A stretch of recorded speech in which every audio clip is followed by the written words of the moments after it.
Now, the greatest radio shows of all time.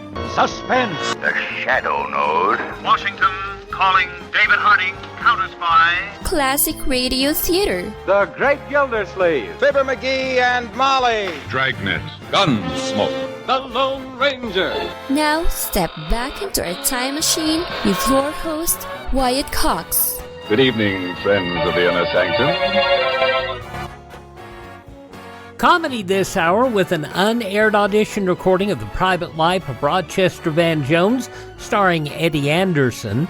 We'll also have Harold Peary as the Great Gildersleeve, Jimmy Durante and Victor Moore, and the CBS Radio Workshop, The Long Way Home. And we'll wrap it all up with an episode of Claudia. That's all coming up on this Tuesday. This is the 12th day of May, 132nd day of the year, 233 days left until we get to 2025. The Donner Party, pioneers that departed Independence, Missouri for California on this date in 1846 on what would become a year-long journey of hardship and cannibalism. And we have seen what Donner Pass looks like, even to this day, in western Nevada. And that pass is closed, and people can't get through it with the modern snow plows and any of that stuff. You have to wonder how they got through it with what they had in that day. 1932, 10 weeks after his abduction, the infant son of Charles Lindbergh found dead in Hopewell, New Jersey, just a few miles from the Lindberghs' home. A six-piece group of musicians began recording on this date in 1934. They were known as Fats Waller and his Rhythm.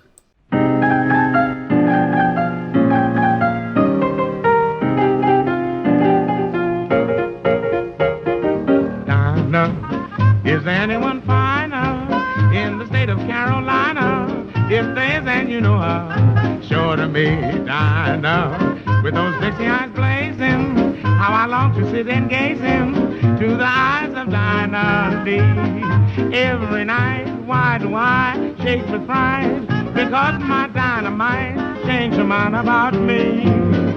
Oh, Dinah, since you wanted to China, I would hop an ocean liner just to be with Dinah Lee. Swing it on out to Jackson. Yes, yes. Yes, yes, yes.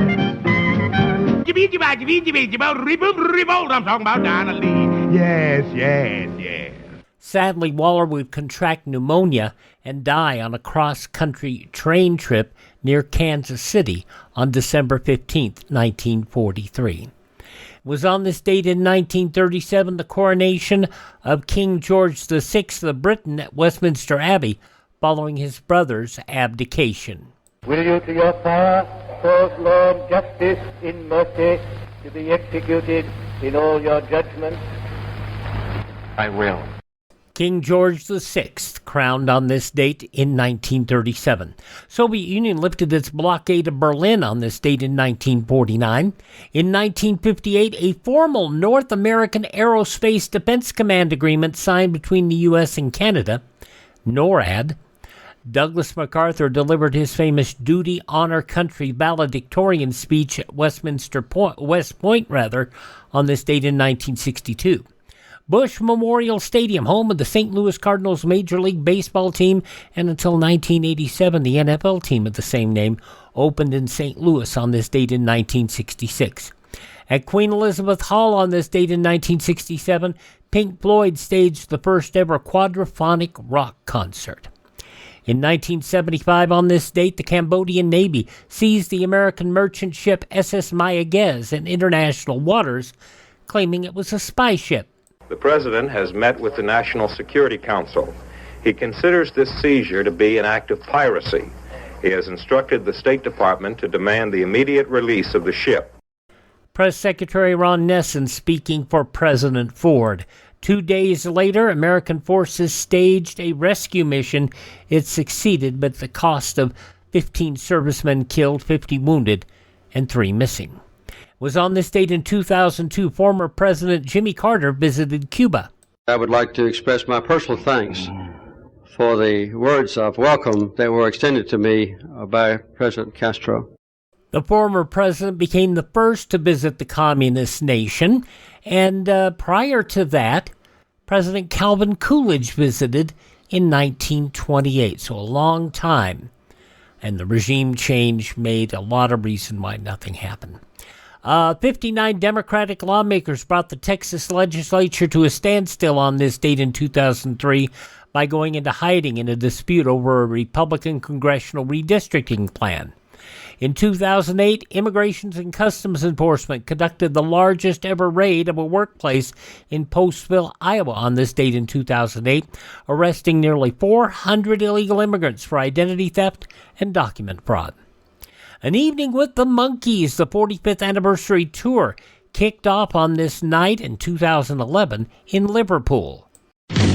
Here we come, walking down the street. We get the funniest looks from everyone we meet. Hey, hey, we're the Monkees, and people say we monkey around, but we're too busy singing to put anybody down. We're just trying to be friendly. I'll come and watch you sing and play. We're the young generation, and we've got something to say. Hey, we're the Monkees. You never know where we'll be found, so you better get ready. We may be coming to your town. The tour would move to the U.S. in June and July for 45 stops. That tour would be the last for Davy Jones, who would pass away of a heart attack at the age of 66. The world got a look at the first wild but fuzzy image of the supermassive black hole at the center of the Milky Way galaxy on this date in 2022, with astronomers calling it a gentle giant at a near-starvation diet. Karen Mangeli of the U.S. National Science Foundation said it took the cooperation and help of many. This discovery was made possible by more than 300 researchers from 80 institutions working with 8 different telescopes around the globe. And that black hole, a whole lot of nothing, was viewed on this date in 2022. Passing on this date in history, chocolate entrepreneur John Cadbury, author Max Brand, film director and actor Eric von Stroheim, actor Robert Reed, singer Perry Como, and saxophonist David Sanborn, all passing on this date in history. Among those born on this date include the marvelous and insightful comedian George Carlin. The objects of the game is quite different. The object of the game in football is for the quarterback, otherwise known as the field general, to be on target with his aerial assault, riddling the defense by hitting his receivers with deadly accuracy in spite of the blitz, even if he has to use the shotgun. With short bullet passes and long bombs, he marches his troops into enemy territory, balancing this aerial assault with a sustained ground attack which punches holes in the forward wall of the enemy's defensive line.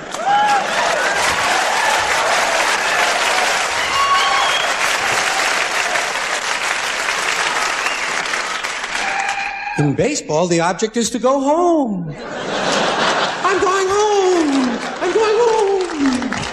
Ta-da.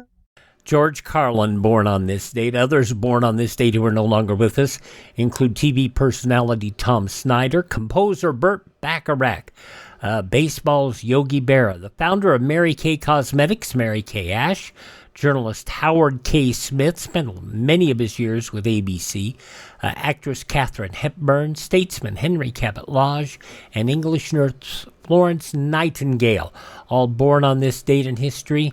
They are now doing their duty at another much larger station. Hi, this is Jeff Foxworthy. It is now time for the birthday announcements. The following people are now officially older than dirt. Billy Swan still can help at the age of 84. From the Spencer Davis Group and Traffic, Steve Winwood, 78. From the Scarecrow and Mrs. King, Bruce Boxleitner is 76. From the Usual Suspects, Gabriel Byrne is 76. How many times you been in the lineup? It's always you and 4 dummies. PD are paying homeless guys $10 a head half the time. Gabriel Byrne, 76 today. Singer Billy Squire, 76. From Brooks and Dunn, Kix Brooks is 71. From The Breakfast Club, Emilio Estevez is 64. It's like this mindless machine that I can't even relate to anymore. Andrew, you've got to be number one. I won't tolerate any losers in this family. Win, win, win. From The Breakfast Club, Emilio Estevez is 64. Actor Stephen Baldwin is 60. Skateboarder Tony Hawk is 58. Tootie from The Facts of Life, Kim Fields is 57. From American Pie, Jason Biggs is 48.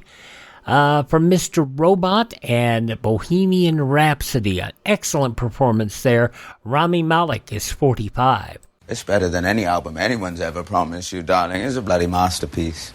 As Freddie Mercury in Bohemian Rhapsody, Rami Malek is 45. Kushida performed for New Japan Pro Wrestling, the WWE. He is now 43 years old. From Star Wars Episodes 7, 8, and 9, Domhnall Gleeson is 43. All remaining systems will bow to the First Order and will remember this as the last day of the Republic. General Hux in Star Wars, Domhnall Gleeson, 43 today. And she was Emily Thorne in Revenge. Emily Van Camp is 40. I began to take down the conspirators that betrayed my father. From Revenge, Emily Van Camp, also in Everwood and Captain America. She is 40 today.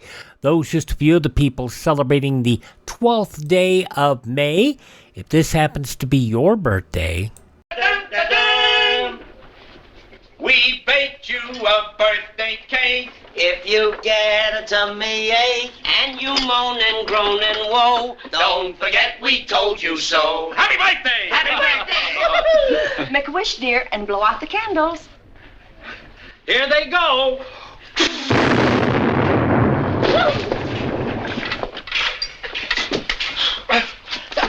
Quick ask to check Professor B's digestive aid if you have gut issues, acid reflux, anything that gives you discomfort dealing with your digestion. Check out Professor B's digestive aid. Go to profbees.com. That is profbees.com. It's an all-natural relief. 2 simple, all-natural ingredients that have had a great deal of success for others, and it could have worked for you too. Go to Professor B's Digestive Aid, profbees.com. Link in the show notes, link at classicradio.stream. When you get there, if you decide to purchase, use my promo code Wyatt. That'll also help the podcast, and it will also save you 10%, get you the best deal possible on Professor B's Digestive Aid. Don't let your guts go to waste. Check it out, profbees.com. A special program coming up next. Never aired on broadcast radio. Well, not back in the 50s or 60s. Some people might have aired it since. The Private Lives of Rochester Van Jones.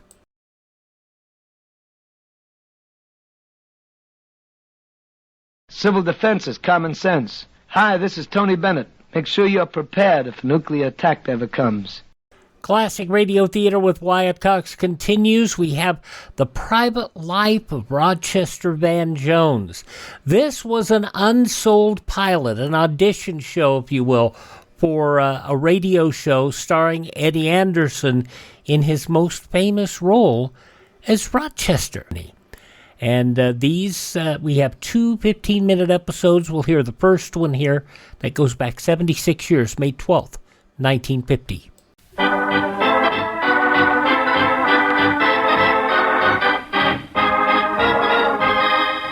Ladies and gentlemen, the Columbia Broadcasting System invites you to sit back, relax, and listen to Eddie Anderson in The Private Life of Rochester Van Jones.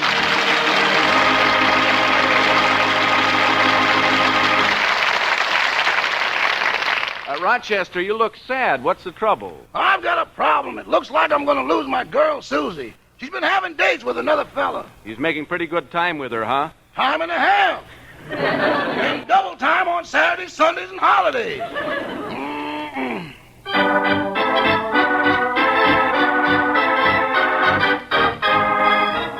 Yes, it's The Private Life of Rochester Van Jones. The amusing adventures of the happy-go-lucky fellow who works for that famous man in Beverly Hills, and brought to you by the Columbia Broadcasting System. This afternoon, we find Rochester just going up the steps of his girl's house.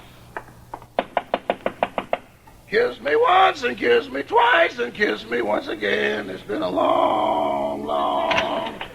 Oh, Franklin, darling, I was just waiting for you. Franklin, look again, honey. Oh, it's you. Can I come in? Uh-huh. Cheer up, honey. The captain of your love boat is here to set sail on a voyage of love and adventure. Rochester, why did you open that closet door? I'm looking for a stowaway. Rochester. Well, we might as well lay our cards on the table. It seems like I'm losing ground to this Franklin fellow. Well, Franklin takes me places and shows me a good time. Yesterday he took me on a picnic, and today he's taking me driving. Well, you've had some pretty good times with me, too, Suzy. Last week I took you to a movie, didn't I? Rochester, taking me down to the corner radio store and letting me look through the window at a television isn't exactly taking me to a movie.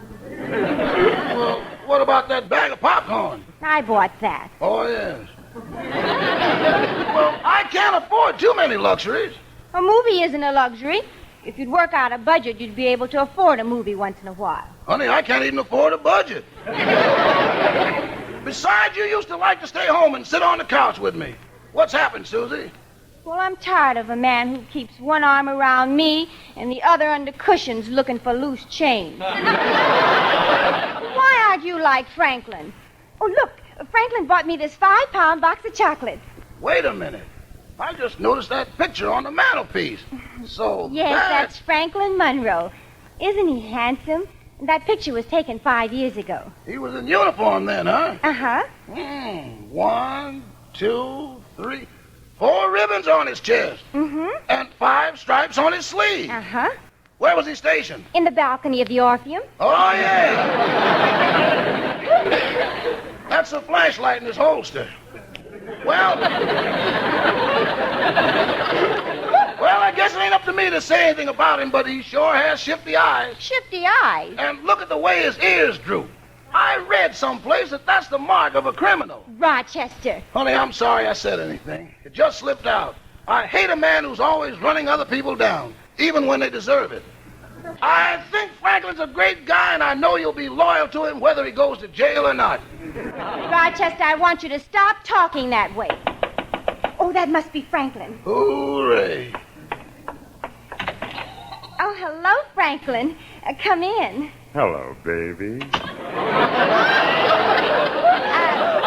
This is Rochester. Rochester? This can't be the same Rochester you told me about the first time I took you up to Mulholland Drive and tried to kiss you. You said he was 6 feet tall and weighed 200 pounds. Well, I didn't know you very well then. Well, glad to meet you, old man. Hello. Oh, Franklin, you've got on a new suit. Yeah, how you like it? Oh, you look so handsome in it. This is just a plain gabardine, but I'm going to get another suit with stripes. That's just what I was telling Suzy. What? Oh, nothing. You ought to try my tailor, Rochester. He can run up a beautiful suit for $125. Of course, if you want something like this, why, it's a little more. I like the material in the suit I'm wearing. It wears like iron. Yeah, I notice it's rusted through at the elbows. Suzy, honey, you're looking more beautiful than ever. Oh, Franklin. You sure are the most glamorous creature in the world. Well, it's nice of you to say that, but I know you're just flattering me. Oh, no, I'm not. Yes, you are. I'm not that pretty. Am I, Rochester? Of course not. Rochester! I'm just trying to be agreeable. Well, Suzy, you ready to go? Yeah, as soon as I get my coat on. What car do you have today? Now, my boss let me take the Cadillac. The 2 big cars are being lubricated. He sure is nice to you, Franklin. And you get a big salary, too. You drive his Cadillac and get a salary, too? Well, of course. How long has this been going on? He appreciates having a man of intelligence around him. And I appreciate working for the most important and one of the most generous men in Beverly Hills. What about your boss? He's important. Well,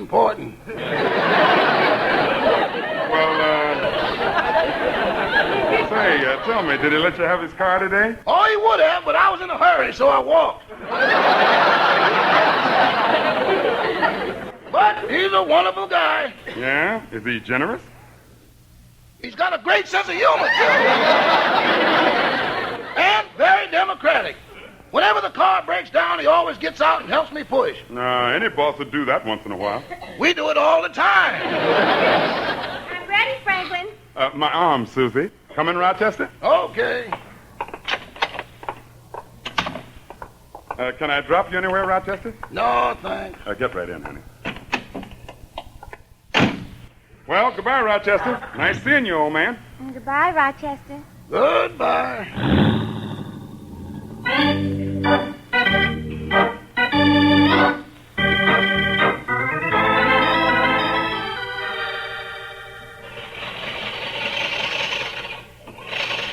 Hello, Rochester. Hello, Devilgrass.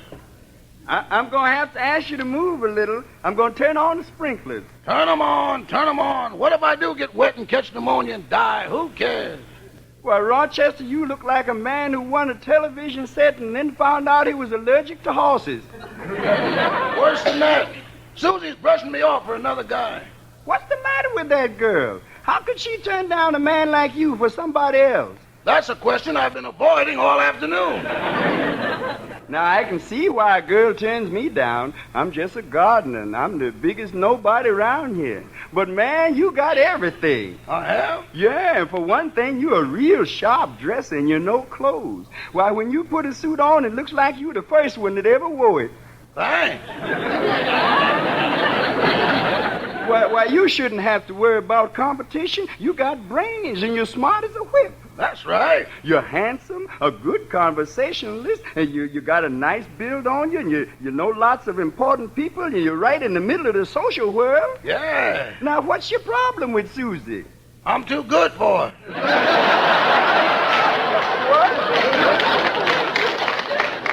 I mean, I wish I were all those things, but I'm not. I've come to the reluctant conclusion that happiness is just a thing called money. If I could pick up a little extra change, I'd be setting pretty. Well, don't you make enough now? It wouldn't be ethical for me to tell you what the boss pays me. But if I quit, my unemployment compensation would be a luxury. Well, if you're looking for a part-time job, my cousin was telling me that there's always an opening for a collector at the Friendly Finance Company. Collector for the finance company, huh? Mm-hmm. Sounds good. I think I'll go over and see if they can use me.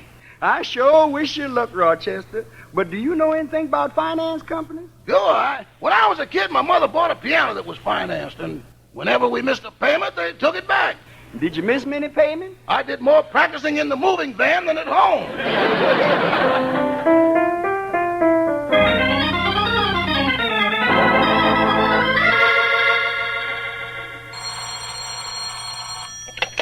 Friendly Finance Company. One moment, please.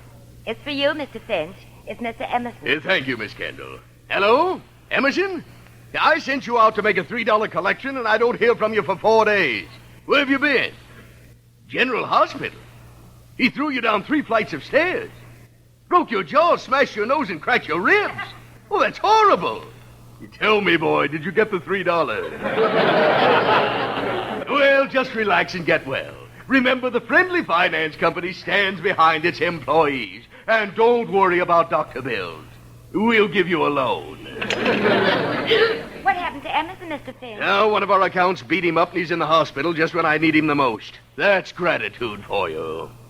That's terrible. Yeah, everything happens to me. Mr. Finch, there's a man in the outer office who'd like to get on as a temporary collector. A temporary collector? Miss Kendall, in this firm, that's the only kind of collector we have. You show him in. Yes, Mr. Finch.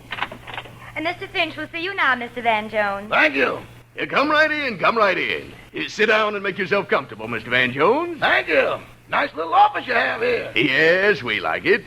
Miss Kendall tells me you'd like to pick up a little extra cash working for us in your spare time. Yes, sir. Well, it just happens we need a part-time collector. Good. I need to make a little extra cash to keep in good standing with my girl.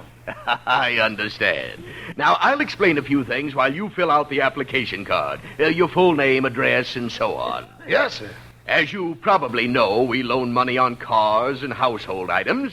And when the payments aren't met, the collector either gets the money or the item we loaned it on. Now, you get a commission on each account you collect. Say, I've filled out everything else, but what's this for? Where? Right here, where it says next to kin. Just a technicality. Put down your closest living relative. And also put your signature on this. What is it? A life insurance policy I take out on all our collectors. Every once in a while, I strike it rich. Sign right here. Rochester Van Jones. Now, here's another one. Let's see. I, the undersigned, do hereby release the Friendly Finance Company from any responsibility of any kind. There's no need to read that. I trust you. Even the small print has small print. Well, I might as well sign it. Here you are. Thank you. You're now officially a collector for the Friendly Finance Company. Let me congratulate you on winning this position and allow me to offer you every good wish for your future success. Thank you. Now, if there are any collections you want me to make, I gotta see him right away. Now, wait, you can't go in there. Who's the collector of this finance company? You're looking at him right now. What can I do for you? Just hold that pose. That'll teach you to take my mother's lawnmower away. Are you all right? Shall I get you some water? Where am I? You're at the Friendly Finance Company, located at 5th and Vine in the heart of the low-rent district. I'm lying on the floor and he's advertising. Here, I'll help you up. Miss Kendall, give me a hand. Yes, of course. Oh, I can't feel my nose. Move your hand to the left a little.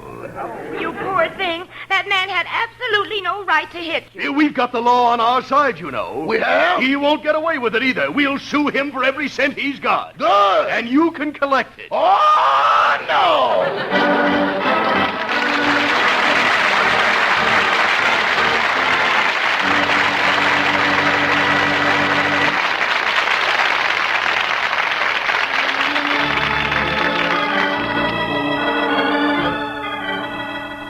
Well, it's a little later, and Rochester is telling his gardener friend Devilgrass Simpson about the Friendly Finance Company.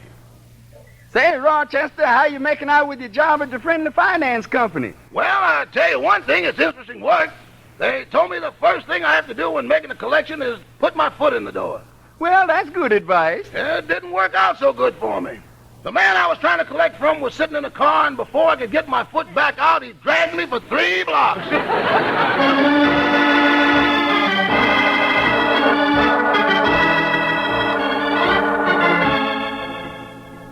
Listen in tomorrow to The Private Life of Rochester Van Jones, starring Eddie Anderson, brought to you at the same time every night by the Columbia Broadcasting System. The Private Life of Rochester Van Jones is written by John L. Green. This production is supervised by Sam Perrin.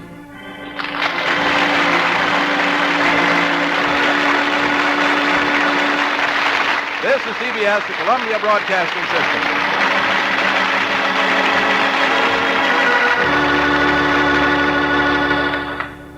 We've got a second episode of The Private Life of Rochester Van Jones that we'll hear in just a moment.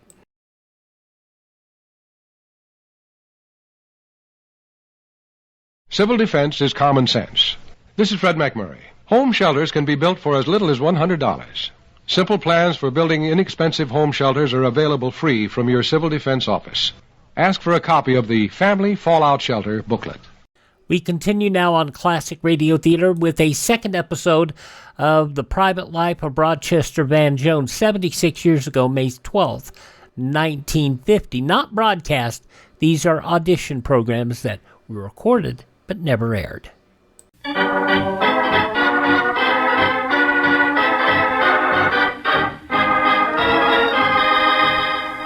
Ladies and gentlemen, the Columbia Broadcasting System invites you to sit back, relax, and listen to Eddie Anderson in The Private Life of Rochester Van Jones.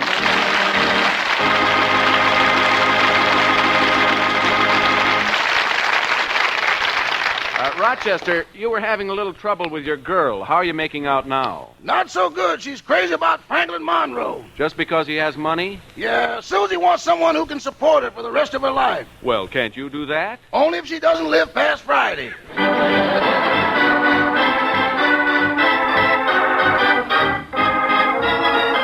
Yes, it's the private life of Rochester Van Jones.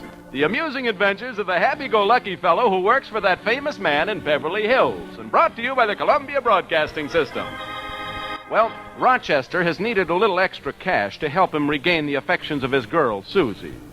So, to get it, he's become a part-time collector for the Friendly Finance Company. This morning, we find him standing on Suzy's front porch, knocking on the door for the second time. Doesn't seem to be anybody home.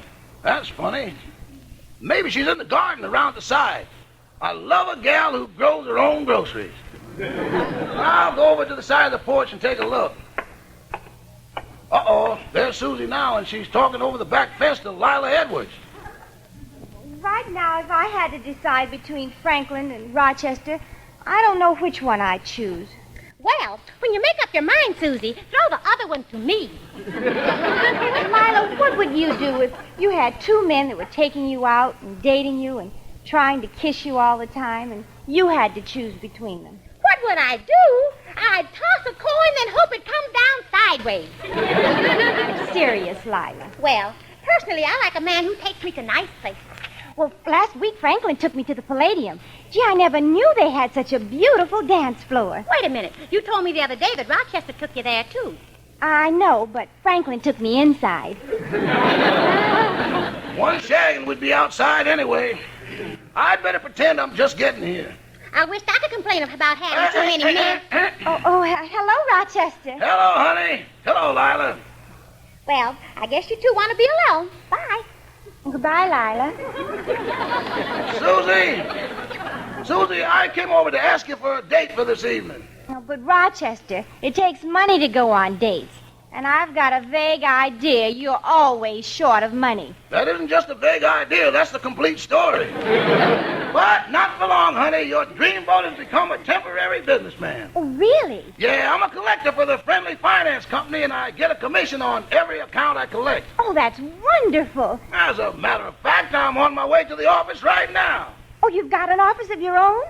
Well, not exactly an office. Oh, you mean you've got a desk? Well, I wouldn't say that either. Well, what do you have then? A pad, a pencil, and a standing permit to use the payphone at the corner gas station. Anyway, I'll have money to take you out tonight. Well, I don't know, Rochester. Franklin wants to take me to the opening of the Melody Club. Well, let me take you, Suzy. I'll have the money. I figure a night at the Melody Club, including the cover charge, will come to exactly $10, and I'll get that. Well, how do you expect to get out without leaving a tip? Shag, baby, shag. Well, if I'm going to raise that dough, I'd better get over to the office.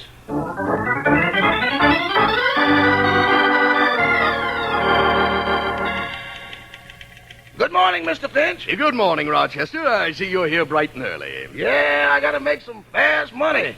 So just hand me that list of collections and point me in the right direction. I'm on my way out of the no-income bracket. Good. Let's look over the list and see what there is for you. Let's see. You might try this one, Martin Smith. Just be polite and tell him who you are. And remember, you have the law on your side. What did he buy that he hasn't paid for? A double-barreled shotgun. Let's look over the list a little further. How about this one? No, that one's too easy. He wants to give up the item he got financed anyway. It's a television set. Oh, why is he so anxious to give it back? Now, when he bought it, he didn't know about Arthur Godfrey. Here we are. Rochester, if you can collect this delinquent account, you'll get $8 commission. Now you're talking. What's his name? Jake Zelinkas. That name sounds familiar. Well, it should. He's the leading contender for the heavyweight wrestling championship. Are you sure you don't have any desk work for me to do? No, our last collector is coming back to do that as soon as he gets out of the hospital. Now, I want you to collect from Jake Zelinkas. Jake Zelinkas? He's a pretty good wrestler, isn't he? Oh, yes. He's gone through 10 of our collectors undefeated. But don't you worry about that. Think of the $8. I wish you'd make it 10. Why? I'd like to leave a large estate.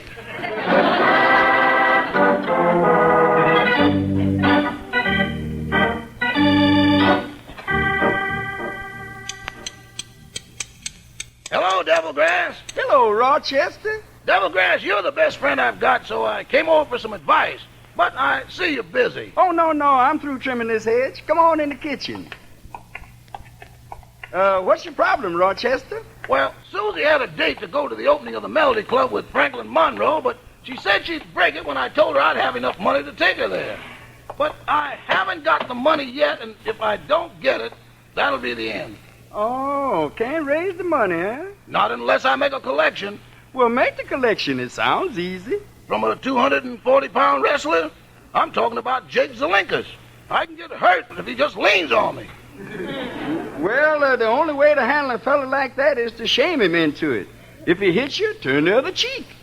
Devilgrass, after Jake Zelinkas hits you on one cheek, there's nothing left of the other one either. Excuse me. Hello? Who? Just a minute. Are you here, Rochester? Who is it? It's a woman. They always find me. Yeah, I'm here. He says he's here. Hold the phone. Here you are. Hello? Hello, Rochester. This is Suzy. I broke the date with Franklin, and now I can go to the Melody Club with you tonight. Isn't that wonderful? Yeah. Oh, I'm so glad I'm not going with Franklin this time. Oh, he's handsome and intelligent. A wonderful dancer. But it'll be nice to have a change. Thanks. You'll have the money, won't you? Yeah, I'll have the money. Rochester, you don't sound very sure. And I want to tell you something. I broke that date with Franklin to go with you. And if you disappoint me this time, we're really through. Now, honey. And I mean it. Don't worry, Suzy. I'll have the money. Well, I'll see you tonight, Rochester. Goodbye. Goodbye. I just don't know what to do. Somehow this Zelinkas frightens me. I'm really worried. Oh, Rochester, you forget that you've got broad shoulders, strong arms, and you've got coordination that's just built for striking power. Why, you don't realize what you can do. You've got hidden resources. That's right. Why, when you arouse, you've got the strength of 7 men, the courage of a lion, the snarling ferocity of a wounded tiger. Yeah. Now, why are you worried about Zelinkas? I'm afraid I'll kill him.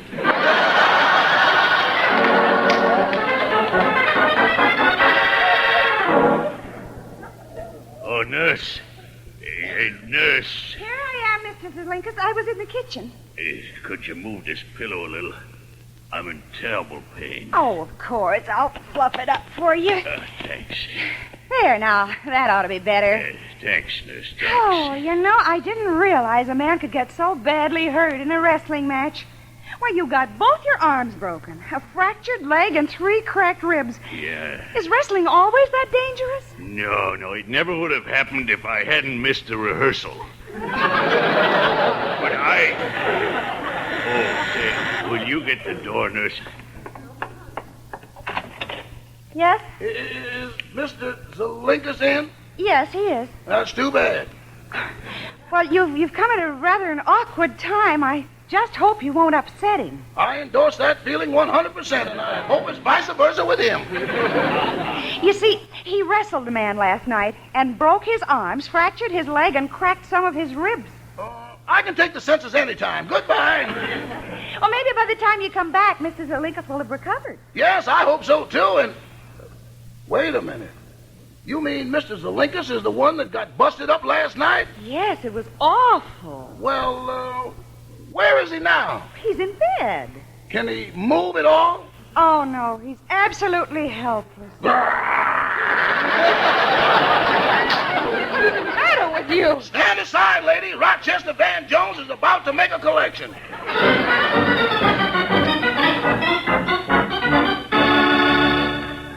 Rochester, do you mean you actually collected the $100 from Zelinkas? Sure, all in a day's work. It was nothing.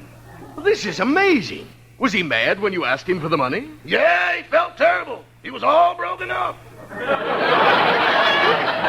I can't believe it. It's true. When I left, he had a broken arm, a fractured leg, and a couple of cracked ribs.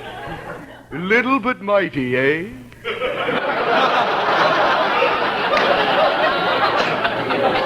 Now, about my $10 commission. Hey, it's worth it. Here you are. Thanks. I've got to run along now, Mr. Finch. My girl is waiting for me to crush her in my arms. Oh, by the way, there's one more collection I'd like to have you make. This one here from Mrs. Jackson. It's right on your way. You'll be able to pick up a couple of more bucks. Good, good. Then I'll be able to take Suzy in a taxi.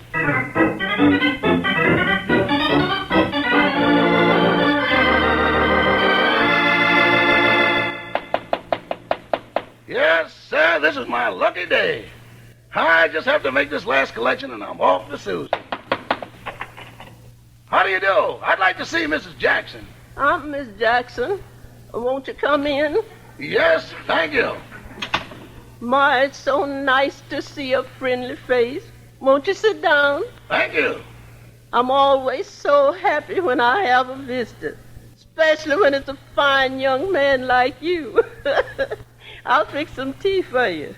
I haven't got any cookies, but I'll put a piece of toast on the stove. How'll that be? Oh, just fine. I'd better get this over before I lose my nerve. Mrs. Jackson, I'm from the Friendly Finance Company. Please don't call me Miss Jackson. Just call me Mother. Do you know you're 3 months overdue on your payments? Mother? 3 months overdue. Yes, I'm afraid I do, son. But I haven't got a penny in the house. If you can't make the payments, I'll have to take your stove back. Mother? Really, I will. First, have your tea. I hope you don't want it too strong. After I use the tea bag a few times, it loses a little flavor.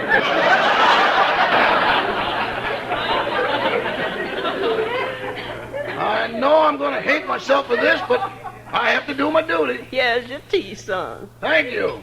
And here's your toast. Thanks. Mrs. Jackson, that stove is awfully important to you, isn't it? You have to cook on it. Well, most of the time I just use it to keep the room warm.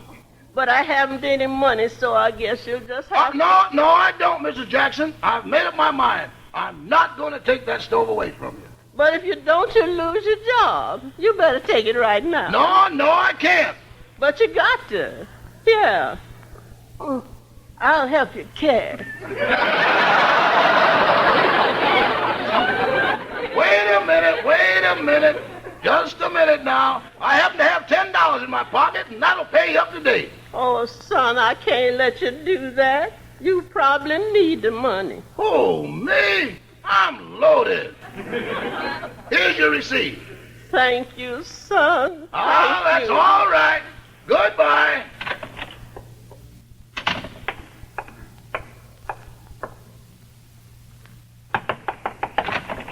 Mother? Well, it looks like I'm not going out with Suzy tonight.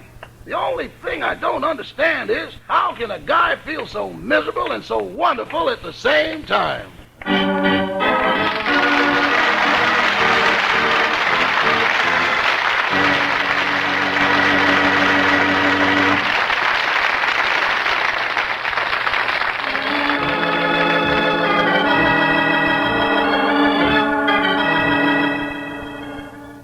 Well, things didn't turn out too bad for Rochester and Suzy. In fact, right now, they're at the Melody Club.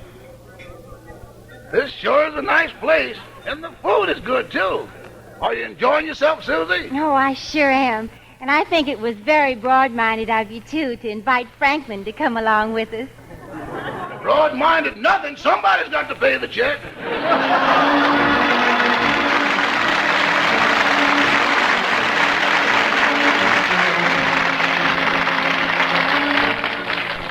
I wonder if Rochester was so smart after all. Sure, Franklin paid the check, but that only made him a bigger man in Suzy's eyes. What's Rochester going to do now? Listen in tomorrow to The Private Life of Rochester Van Jones, starring Eddie Anderson. Brought to you at the same time every night by the Columbia Broadcasting System. The Private Life of Rochester Van Jones is written by John L. Green. This production is supervised by Sam Perrin. This is CBS, the Columbia Broadcasting System.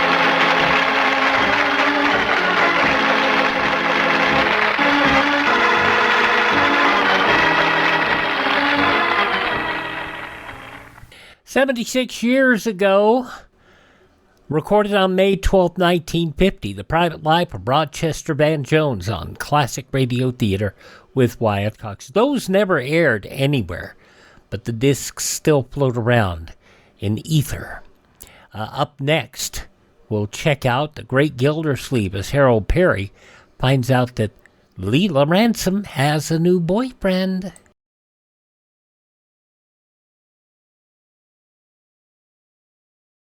Civil defense is common sense. This is Howard Duff with this reminder. 640 and 1240. These are the Conelrad frequencies during a national emergency. 640 and 1240 on your regular radio will be your only official means of receiving vital information. Remember, 640 and 1240. We continue now on Classic Radio Theater with more comedy. Harold Peary as the Great Gildersleeve. This goes back 80 years to May 12, 1946. Leila Ransom has a new boyfriend. The Kraft Foods Company presents The Great Gildersleeve.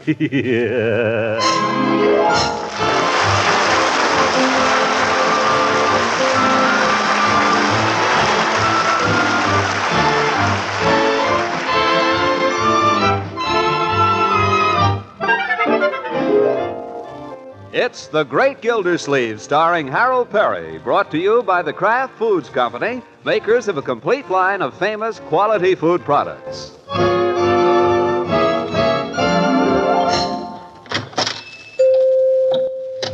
Mr. Gildersleeve, what can I do for you this pleasant afternoon? I don't know, Peavy. I'm willing to consider anything. Just drop in for a little conversation, did you? I suppose I did. Well, anything to oblige a customer. I see Truman has taken a firm stand on a pretty big question. Oh? What's that? Reckless driving. He's against it. I don't think I feel like talking politics, Peavy. All right. It's fairly warm for this time of year, don't you think so? I feel chilly. Well, it gets chillier in the evening. Last night it was so hot I couldn't sleep. Well, last night was warm. Confounded, Peavy, all you do is agree with me. Well, no, I wouldn't say that. Yes, you do. You've had the weather hot, cold, warm, and chilly in the last 2 minutes. Well, you asked for it. That's conversation. Then let's skip it. I'm sorry, Peavy. I don't mean to be disagreeable. It's just that I've had some... Good afternoon, Mr. Peavy. Have you got my prescription? Leila. Why, hello, Throckmorton. I didn't recognize you from the back. Yeah, it's me. How have you been? I've been just fine, thank you. Mr. Peavy, have you got my prescription ready? All wrapped up, Mrs. Ransom. Here you are. That'll be $1.50 and 5 cents for the governor. Here, Peavy.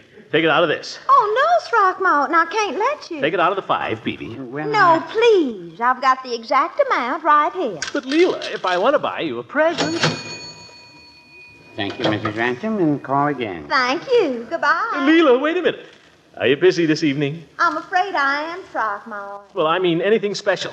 I thought maybe we could go out to dinner or something. I'm sorry. I'm having company for dinner, and I expect to be busy all evening. Oh. Well, how would it be if I dropped over for a while? After dinner, of course. I don't believe that would work out very well. But if you're just having company, what difference would one more make? 2's company, Throckmorton. 3 is a crowd. Goodbye, Mr. Peavy. Leila, can I take you home? I have an escort, thank you. Peavy, do me a favor, will you? Look out the window and tell me who she's with. Well, I don't like to spy on a customer, Mr. Gildersleeve. This isn't spying, Peavy. I'd look myself, only I don't want her to see me. Hurry up. Well, there he is. Young fellow. Does he look like a newspaper man? Hard to tell with his hat on.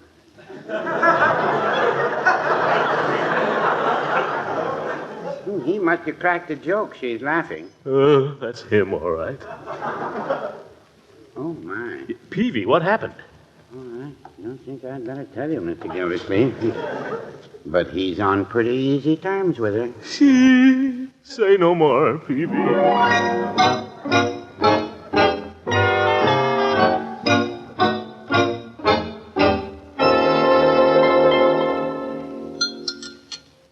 Gosh, Unc, you're quiet tonight. What's the matter? I'm not usually noisy at meals, my boy. No, but you generally holler at me a few times about something. You never even noticed I had 2 helpings of ice cream. I noticed, but I let it go. Don't ever make the mistake of thinking I don't notice. More coffee, Unky? No, thank you, Marjorie. What's the matter? Don't you feel well? I feel all right. Mr. Gildersleeve, do you mind if I clear the table now all but the coffee? I'd like to go downtown for a little while, if it's all right. Go ahead, Bertie. Leroy will help you. Help Bertie get this stuff out of the kitchen, Leroy. Okay. Bertie's a good kid. Bertie's my pal. What's going on downtown, Bertie? A friend is taking me to a dance at the church. Somebody new, Bertie? Oh, no, just one of my old reliables. Good old Bertie. Gangway, Bertie, I got a tray load. My goodness, Leroy, I'm gassing and you're doing all my work. Oh, think nothing of it, Bertie. Cake in my lunchbox tomorrow. Leroy, we don't charge for favors. Who's charging? I do her a favor, and she does me a favor. Gangway, coming through. Careful. You watch him, Bertie. He's got too much on that tray. Just put it down by the sink, Leroy. Okay. Oop. Well, only one. I better get out there and clean it up. Miss Marjorie, could you do me a favor? Sure, Bertie. Oh, well, never mind. I can take care of it tomorrow. Well, I'll do it. What is it? I borrowed a mixing bowl from Miss Ransom yesterday, and I forgot to... I'll take it, Bertie. Where is it? There ain't no hurry, Mr. Gildersleeve. I don't suppose she needs it. Of course she does, or at least she might. Don't worry about it, Unky. I'll take it over. I'll take it. And now, where is it, Bertie? My goodness, if I'd known I was going to make all this trouble. No trouble, Bertie. No trouble at all.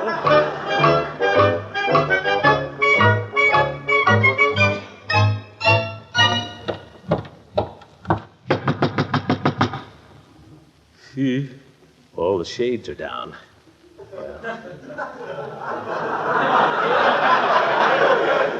Well, no reason for me to feel like a criminal.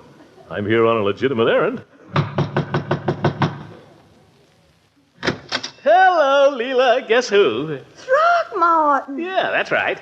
Bertie asked me to return this mixing bowl she borrowed yesterday. Oh, well, you shouldn't have bothered, really. No bother. Glad to do it. Well, I'll take it and thank you. You better let me take it right out of the kitchen, then you won't drop it. Well, pardon me. I'll just put it in... Oh, company. Still eating? We're having our coffee. Well, I can't stay, but I might just have one cup with you. Well, really? I don't believe I've met this gentleman, Leila. No, you haven't. Oh? Well, Mark, this is Mr. Gildersleeve, my next-door neighbor. This is Mark Wade. Well, glad to meet you. How are you? I hope you don't mind my barging in like this. Leila and I run in and out of each other's houses at all hours. That's quite an exaggeration. Shall we go into the parlor? Coffee all gone? It's cold, I'm afraid. Oh, well, in that case. After you, Mr. Wade. Come on, Mark. After you, Lilac. Oh, you. What do you call you, Leila? Mark calls me Lilac. He says I'll lilac anything.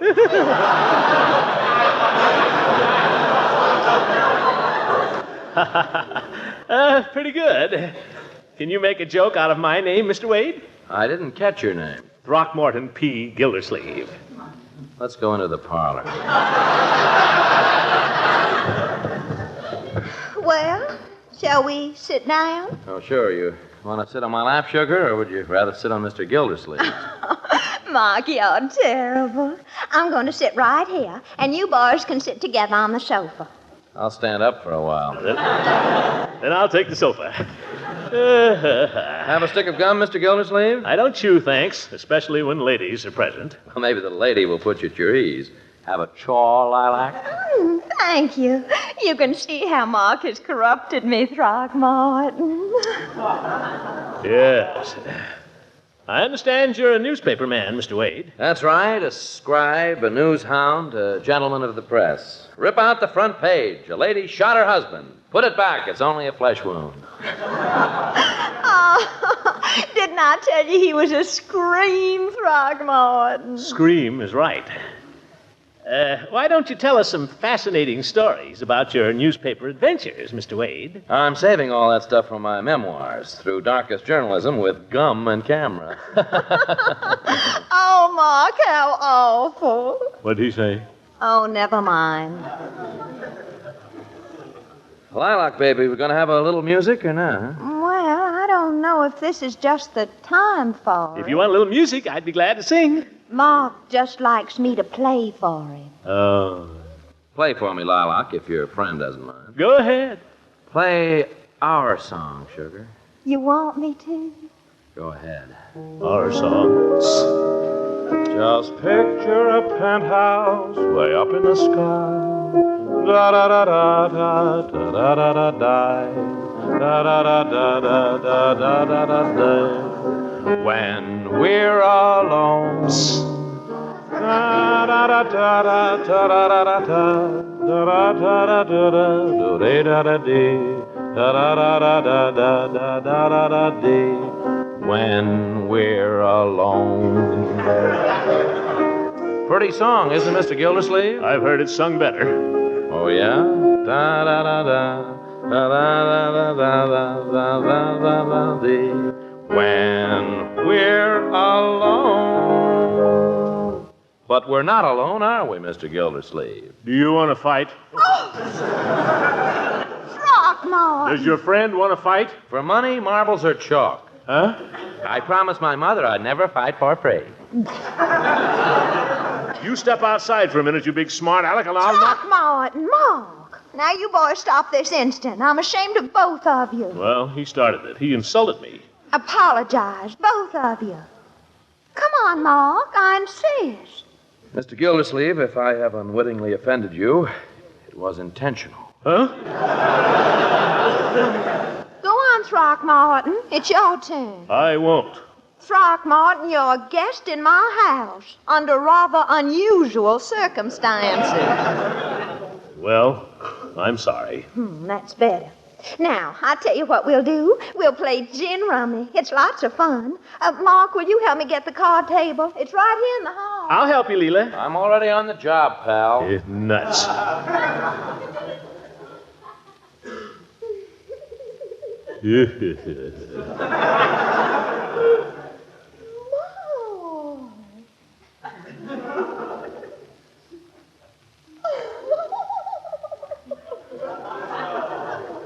Wonder what they're doing now. By George, I'll go and see. Listen, sugar, when can we shake your fat friend? Oh? Hush, Mark. He'll go home soon. Oh, so it's that way, is it? Evidently, I'm not wanted around here. Well, I can take a hint. Good night, you silly people.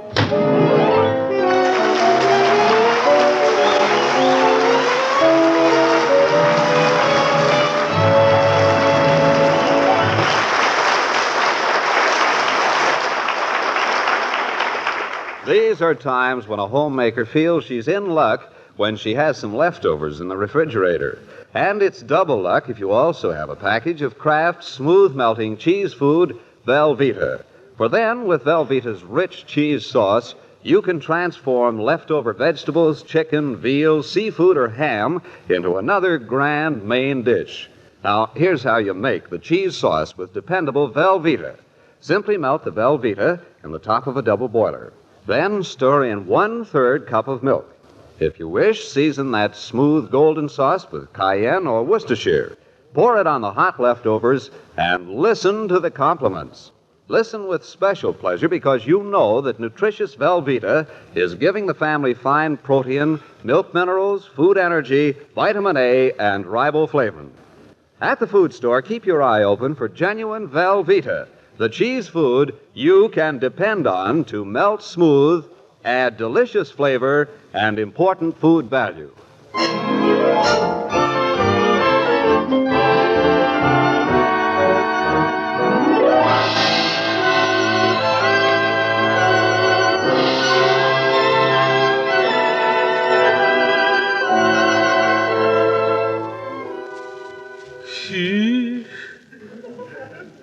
Wonder what Leila's doing over there now. Holding hands with that guy, probably. Confound it, I can't just sit here.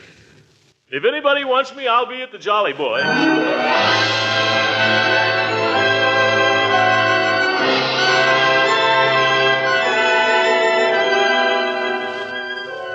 Poor Gildersleeve. Poor, unhappy Gildersleeve. Outwitted and outclassed, spurned by the one he loves, he can only imagine what goes on next door. But you and I, through the magic of radio, we can eavesdrop a little. And to tell the truth, Gildersleeve is not far wrong.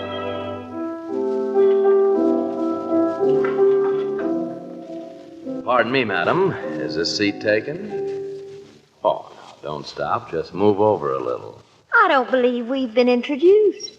Oh, I'm the guy you're in love with, remember? Or do you? One meets so many. Mark, you don't really believe the things you say.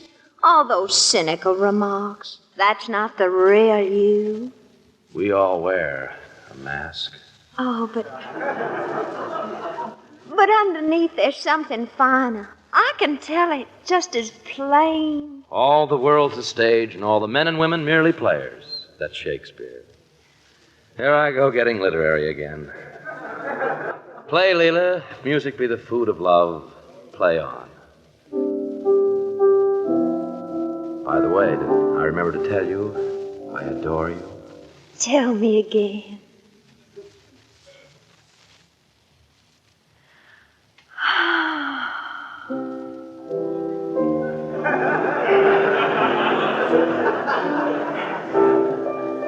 Someday I'll write a novel. You'll be in it. Will I? I'll sell it to the movies for $1 million. Oh, you will. I know you will. I have great faith in your writing, Ma. You must have faith in it, too. And with $1 million, let me see. Do you like hot dogs? Oh, love them. I'll buy $1 million worth of hot dogs. Silly.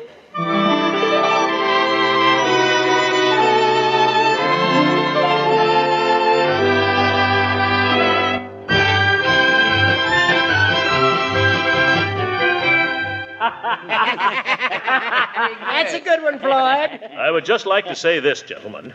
If a member can't come down here and spend an evening at this club without having remarks made about him... Oh, now, Commissioner, don't be a sore head. Floyd intended no harm, Gildy, and no disrespect to either you or Leila. Just a little joke? Yeah, wasn't it, Floyd? Just a little joke. Yeah. Sure it was. What's the matter? Can't you take a little joke? Floyd made a remark. Remark my eye. I'll leave it a Peavy here if it was a remark. Well, now, I don't say it was the funniest joke in the world. I'd say it was a joke. Floyd made a remark about a fellow member. And unless he apologizes... Mr. Gildersleeve, don't you think you're being just a little touchy? I do not. Well, if you don't think so. Either Floyd apologizes or I go home. Apologize for what? I ain't done nothing. What does a guy have to do to crack jokes around here? Get a license? Well, now, Floyd, why don't you just apologize and put an end to all this? Come on, be a good fellow. Well, why don't he be a good fellow? I take it you refuse to apologize. That I do. Now, Floyd, I don't think that attitude is going to be helpful. Well, who's trying to be helpful? Stop shoving me, Peeve. I'm not shoving you, Floyd. I'm just trying to reason with you. Well, reason with him. Anyone else going home? Judge? Well, it is getting a little late. I think I'll be running along too, boys. Good night, Peavy. Good night, Floyd. Good night, Judge. Good night. Good night, Peavy. No, good night, Mr. Gildersleeve. Hope you feel better. Come along, then, Judge. Good night, sore head. You know, Gildy, I think you went a little far there tonight. I don't care to discuss it. Well, you did. Can I drive you home? No, thanks, Judge. Think I'll walk. Think it will do me good. Well, you're the doctor. Good night, then. Night. What's the matter with me, anyway? Getting into fights with everybody? My friends, even. Who do you think you're fooling? You know what's the matter with you. Why didn't you marry her when you could? Always putting things off. Never can make up your mind. Now this young fella comes in and cuts you out. Well, what if he is a little younger? What has he got that I haven't got? What have I got that he hasn't got? Well, I know one thing he hasn't got. Money. Yes, by George, I can offer her more than he can. Newspaper man. Ha! Probably makes about $30 a week. Come on, ante up, son. No, by George, I'm not licked yet. Gildersleeve doesn't give up in a fight. I may stall around, but once my mind is made up, why, I should have done this years ago.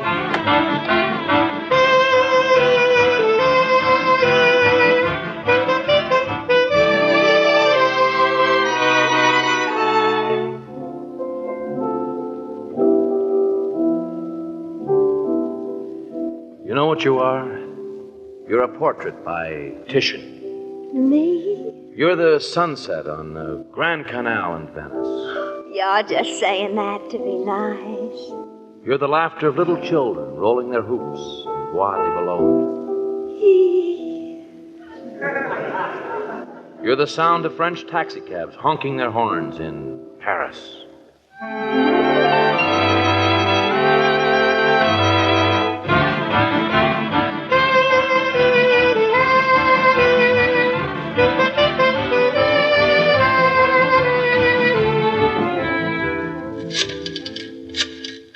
Don't stand there listening, Leroy. Who's listening? Well, go do something. Hello, Bessie? This is Mr. Gildersleeve, Bessie. Excuse me. Leroy, go away. Bessie, I may be a little late to the office. If a package arrives for me from the jeweler's, put it in the safe. Never mind. Just put it in the safe. Now, let me see. The ring, the license, tickets. Better call about the tickets. Leroy, confound it, I told you to go away. Go where? Where is there to go? Go to school. Go anywhere, but don't hang around here. I don't see you making Marge go away. Marjorie, you here? I'm not listening. Nuts.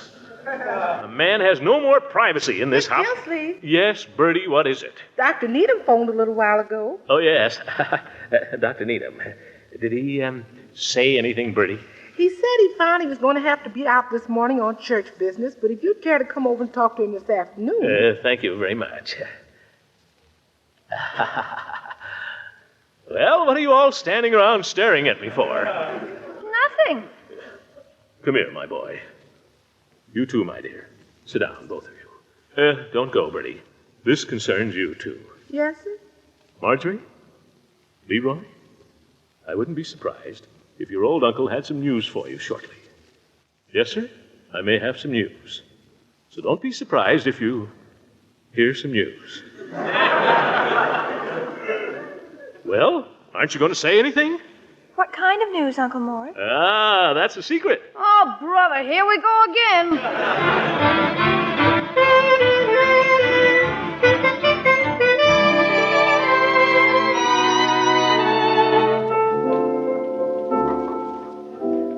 Mark, Yes?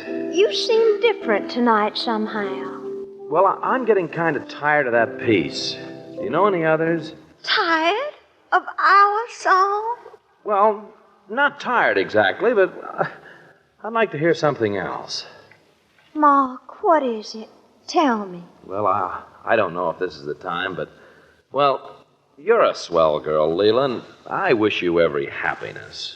Well, I'm no good, Leila. I'm no good for you. Mark, you mustn't say that. Well, it's true. You shouldn't have anything to do with me. I'm just a newspaper man, and you know newspaper men. Here today and gone tomorrow. But that's what I love about No. What you ought to do is settle down and marry some nice guy. Somebody dependable. That fella next door, maybe. What if he is a little fat? Mark, there's something you're not telling me. What is it? I've got a job in Newark. In Newark? On the Ledger. Well. Well, you know what we said, Leila. No strings, no obligations. Free as the birds, both of us. You remember that? I certainly never thought you meant it. Now, don't you worry. You'll get married one of these days. You'll get married. When I do, it will be to a gentleman. Oh, that's the trouble with women. Always recriminations. Always a lot of fuss. Why can't we just be charming about this? No goodbyes and no regrets. That's the way. Now, I'll tell you what you do. You sit down at the piano there and play that piece you play, and I'll just tiptoe out and close the door so as not to spoil the memory. What do you say? I don't care whether you tiptoe or not. Just be sure you close the door.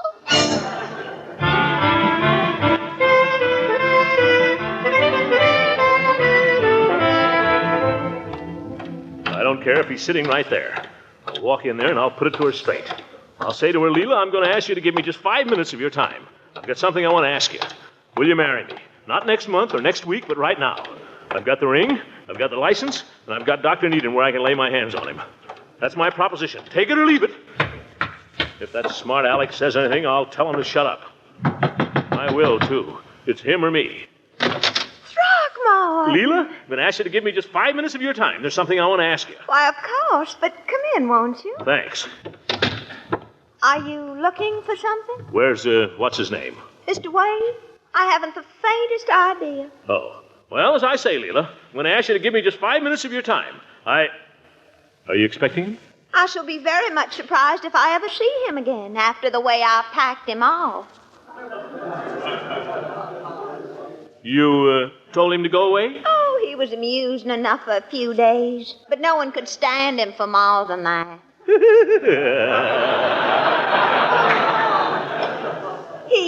He had none of your good qualities. That's right.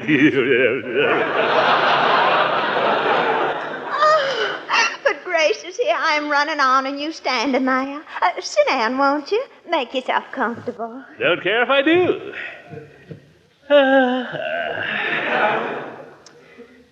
Run and get me an ashtray. That's a good girl. Oh, no ashtray. Oh, now, aren't I terrible? You shall have one right away. There. Now a match. Got one. Oh, let me light it for you. I love lighting your cigars. Thanks. Mind if I put my feet up on this stool? Oh, no, do. Here, let me move it for you. That's just some old needlepoint my grandmother Beecham crocheted. Now, what is it you wanted to ask me, Throckmorton? Oh, yes. Leila? Yes. How would you like to go to the movies? I'd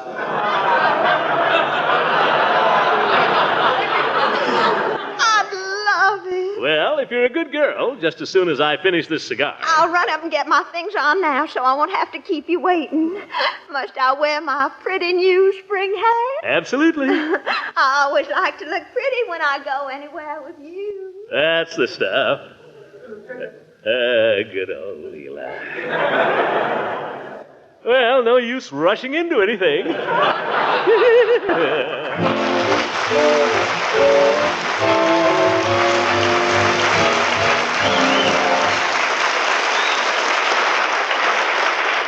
Millions in Europe and Asia are going hungry and facing actual starvation. Therefore, it's up to us, the best-fed nation in the world, to tighten our belts.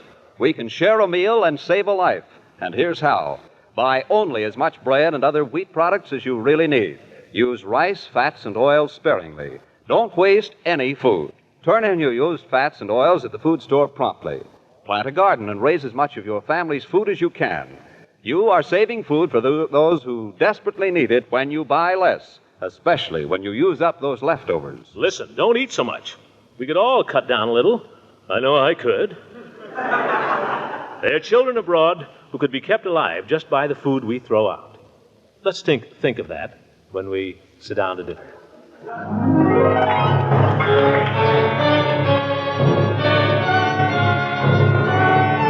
The Great Gildersleeve is played by Harold Peary. It is written by John Whedon and Sam Moore. The music is by Jack Meakin. This is John Lang speaking for the Kraft Foods Company and inviting you to listen in again next week for the further adventures of the Great Gildersleeve. Good night, everybody.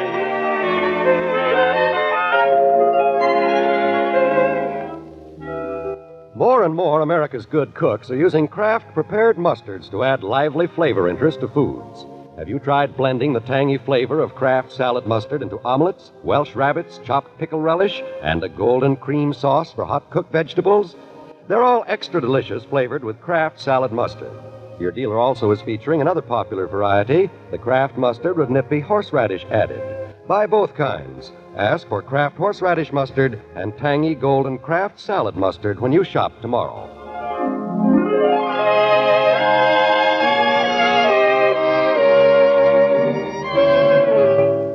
This is NBC, the National Broadcasting Company. 80 years ago, May 12, 1946, The Great Gildersleeve on Classic Radio Theater with Wyatt Cox. Tomorrow on the podcast, we'll have more comedy with My Favorite Husband, starring Lucille Ball. The Old Gold Comedy Theater presentation of She Loves Me Not. Also, Fibber McGee and Molly and the Salmon Dinner. And Amos and Andy. Ramona is looking for Andy, but not for the reason Andy thinks. On Thursday, we'll have Crime with Big Town, starring Edward G. Robinson, Calling All Cars from 1935, Howard Duff as Sam Spade from 1949, and I Was a Communist for the FBI, starring Dana Andrews. On Friday, Westerns with Have Gun Will Travel and Gunsmoke, and the Lux Radio Theater production of Toberich, starring William Powell and Miriam Hopkins. On Saturday, comedy with the Lux Radio Theater production of Jack Carson and Dorothy Lamour, starring in April Showers, and a Savings Bond hour, 1 hour of trumming up support for savings bonds. On Sunday, we'll have an hour of Monitor Radio from NBC from many, many years ago, back from 1958.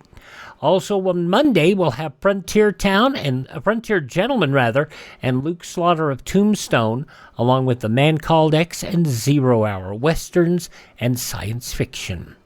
A week from today, the Screen Directors Playhouse, a production of Miss Grant Takes Richmond, starring Lucille Ball, and the Lux Radio Theater production of Model Wife, starring Dick Powell and Joan Blondell, and we'll have another episode of the Schnozola, Jimmy Durante. That's all coming up the week ahead here on Classic Radio Theater, anytime at classicradio.stream. Coming up next, we will hear from the old Schnozola, Jimmy Durante.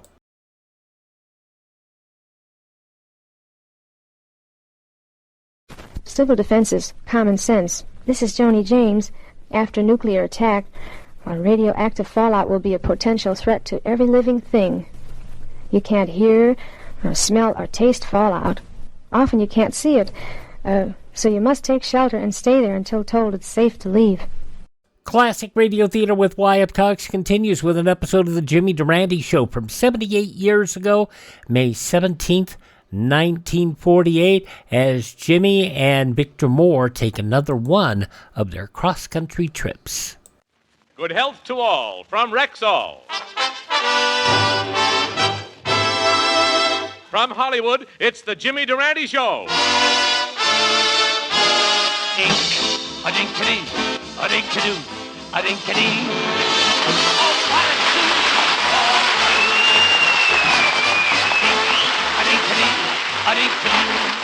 Yes, 10,000 Rexall drugstores who carry the complete line of top-quality Rexall drug products bring you the Jimmy Durante Show with Peggy Lee, Roy Bargy and his orchestra, the Crew Chiefs Quartet, yours truly, Howard Peary, and Victor Moore. And here he is, ladies and gentlemen, Rexall's prescription for a pleasant evening, the one and only Jimmy Durante, in person.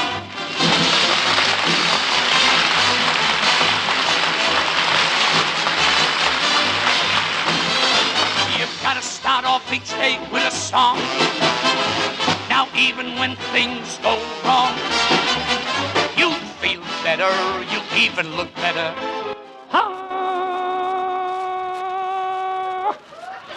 And now for my second number I'll sing. Pardon me, boy, is that the Chattanooga choo-choo? Is that the Chattanooga choo-choo?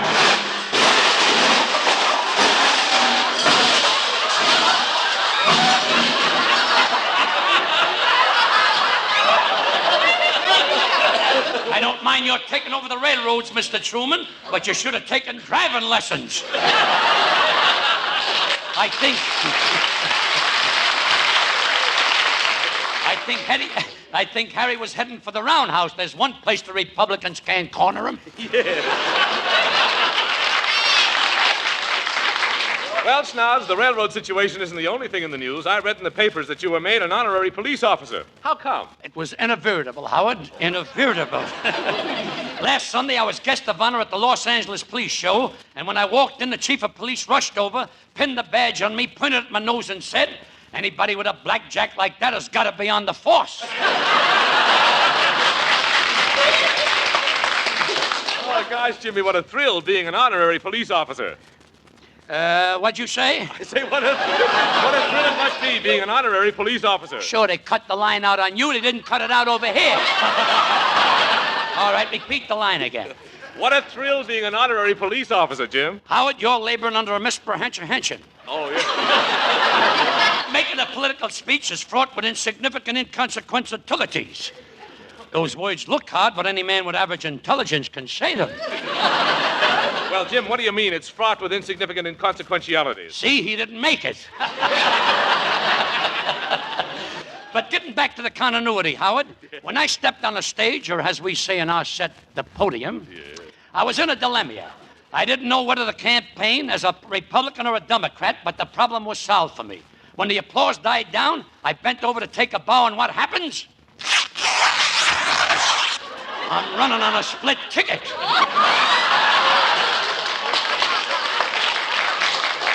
It's not so good for a candidate when he can see through your campaign promises. Well, Jim, just how do you intend to swing the election your way? Simple, Howard. I'll promise my constituents that if I'm elected, I'll give every man, woman, and child in the country $50 a week for life. Oh, but Jimmy, a promise like that is impossible to fulfill. So what? Hoover promised us 2 chickens in every pot, and I didn't even get the pot. You know, Brady was using it himself to boil the starch for his collars. Well, Jim, I suppose you know your campaign is going to face its first big test in the California primaries. Have you entered? Well, Howard, there's an interesting incident connected with that episode. Yesterday, I rushed down to the post office to mail my entry for the primaries, and just my luck, I get in line in back of a little old lady. And what happened, you're supposed to say? No, what time do you think it was, huh?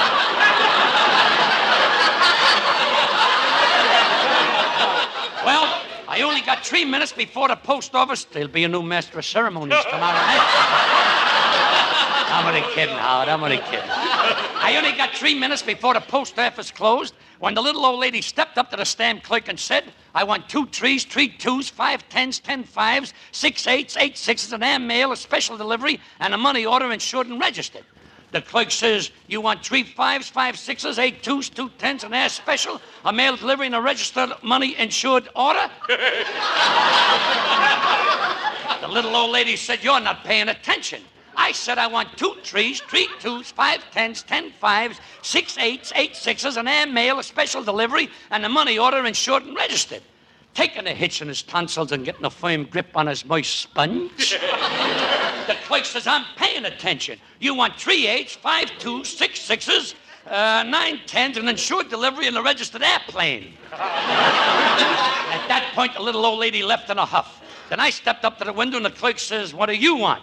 I said, "You might think this strange, but I, too, want 2 3s, 3 2s, 5 10s, 10 5s, 6 8s, 8 6s, an air mail, a special delivery, and a money order insured and registered." And with that, he slammed the little window right down in my face. He slammed the window right in your face? Yes, and if the mailman in my district will return my nose, I'll be happy to pay the excess postage. Well, Jimmy, how did you finally get your application blank mailed? Well, luckily at the next window, there was a very pretty girl, and when she sold me the stamps, I was so happy I kissed her. Recovering from her exuberance, she says, "I've been working here for 6 years, and nobody ever kissed me before." How do you like that? Playing post office all these years, and she's been leaving out the best part. Oh, Jimmy. You certainly have a way with the ladies. Tell me, Schnoz, what is the dazzling manner you have with the ladies? Tell me, how do you do it, Schnoz? Well, I don't like to reveal trade secrets, but this is how it works. I just say it with music. That's my technique. I just say it with sweet melodies, for that's the language I speak. I could have went further, but there ain't enough notes. And that ain't all. The way I play piano makes the girls rejoice. And that ain't all. Besides, I got a melodious voice. And it gets results. Last night I went around to where my girlfriend lives, stood underneath the window and began to sing. Chitty-bee, chitty-bee, chitty-bee, chitty-bee, chitty-bee. Ya, ya, ya. Suddenly her father opened the door and yelled to her dog, "Go get him, Rover, it's an alley cat." You see, I just say it with music. It's fashionable and it's chic. Why, there's no need for you to view me with alarm. It's very plain to see the answer to my charm. I just say it with music. That's my technique. I just say it with music. That's my technique. Hello? Who? Greer Garson? Sooner or later they all get around to Durante. What's that? You were listening to the program, you like my piano playing? Well, how about meeting me tonight? You can't? Oh, please. Oh, come on. You got it. You will? The Macomber at 8? I'll be there at 7, waiting. Goodbye. There's only one way to handle women. Play hard to get. Some guys buy furs and rings for girls. Their dough is freely spent. I get the same result, and yet it doesn't cost a cent. I just say it with music. That's my technique. Yes, that's my technique.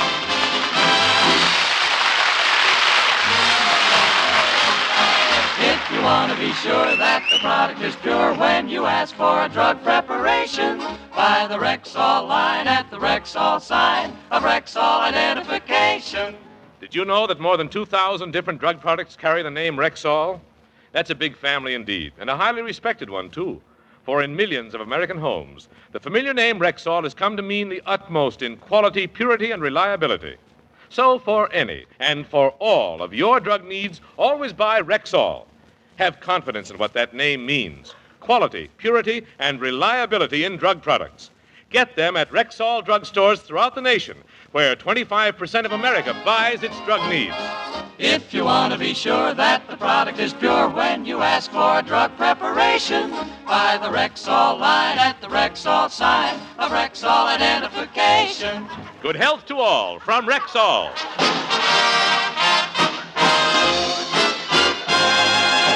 And now, ladies and gentlemen, the Rexall Show is proud to present the screen's outstanding barrel-chested, two-fisted, red-blooded outdoor He-Man. What did you say your name was? The girls call me Nature Boy. And Victor Moore.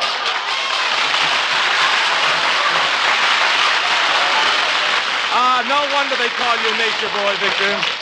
You've got what it really takes. Yeah, I know, but nobody will take what I've got. Victor, do I detect a note of sadness in your voice? Yes, Howard, you do. Last Sunday was Mother's Day, and I can't help feeling sad for the poor lobsters all over the country. You feel sad for the lobsters? Yeah, just think, a lobster lays millions of eggs every year. She never gets a card on Mother's Day. Well, now, that's a very tender thought, Victor. But what kind of a card could you send to a lobster? Well, I've already got one worked out. Listen. Happy Mother's Day, O lobster mine, with your pale green face and bony spine. Other mothers get greetings on those happy May days.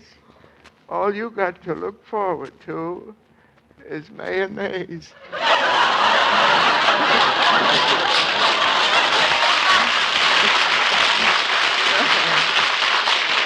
You know, Howard, sometimes I Stop the presses. It's the gallows, Victor. It's a catastrophe. Jimmy, what happened? I just stepped into a studio across the hall where they're conducting a quiz show. where they're conducting a quiz show. That's fine, right? The quizmaster was giving away a washing machine, a Remington typewriter, a new automobile, a Gruen watch, a refrigerator, and an airplane. But I didn't win a thing, because the first question he asked me was what kind of an animal goes meow? But, Jimmy, the answer is so simple. It's a cat. I know, but the sneak asked me how to spell it. Everybody else, he gives hints. All he told me was that it begins with a CA. But, Victor, forgive me for letting my emotions run amok. Did I just interrupt something? Well, you know, last Sunday was Mother's Day, and I was just looking at my mother's picture in the old family album. How neuralgic. Yeah. This one was taken the day she went to the hospital. She was pretty sick. I'm sorry to hear that, Victor. What did she have? Me. And boy, was my brother disappointed. He was expecting a bicycle. I see. I see. How lucky for him he got one built for two. Would you believe it, Victor, when I was born I only weighed 7 ounces? Oh, wait a minute, Jimmy. Nobody was ever born that only weighed 7 ounces. I know. If my nose hadn't weighed 8 pounds, I never would have lived. They had to hire Clifton Webb just to sit with my schnoz. But, Victor, I noticed in all these baby pictures of you, you're frowning. Yeah, I know. They used to fondle me and tickle me, but I didn't smile until I was 3 years old. Why not? I didn't want my mother to find out I had no teeth.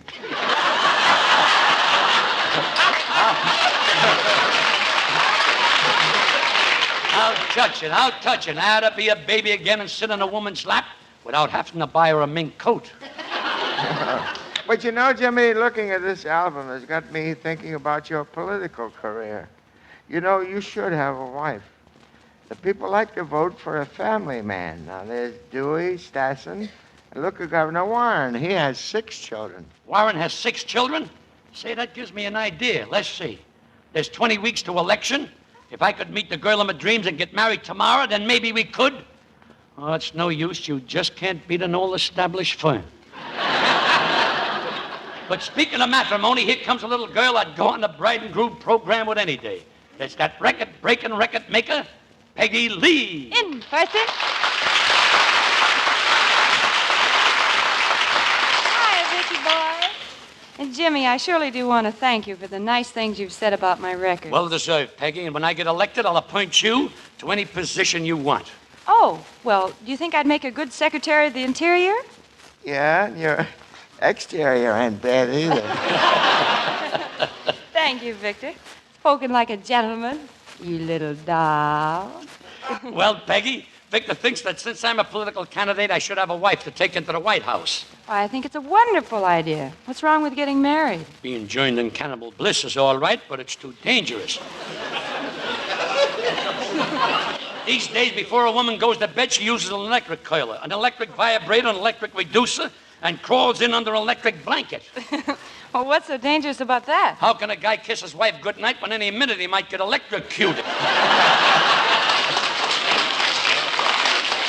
Well, Jimmy, I think a question of this importance should be put up to the voters. Why don't you and I start out on another one of our surveys? Okay, Victor, I'll do it for you. While we plan our internery, why don't you sing something pretty in the interim, Peggy? I'd love to, Jimmy. I'm going to sing a song with a simple and tender message called Nature Boy.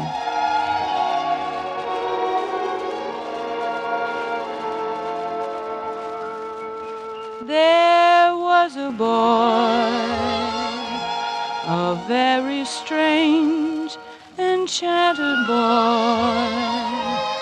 They say he wandered very far, very far, over land and sea. A little shy and sad of eye, so very wise was was he.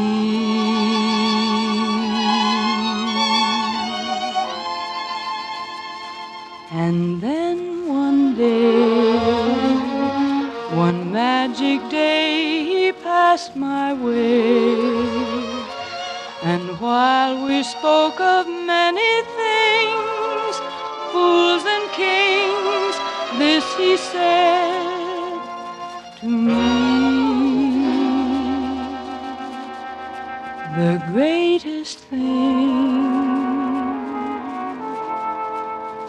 you'll ever learn is just to love and be loved in return.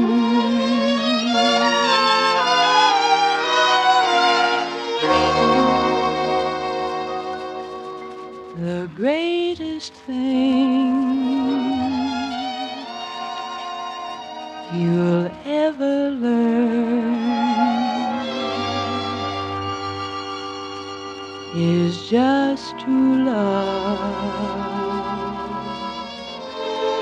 and be loved in return.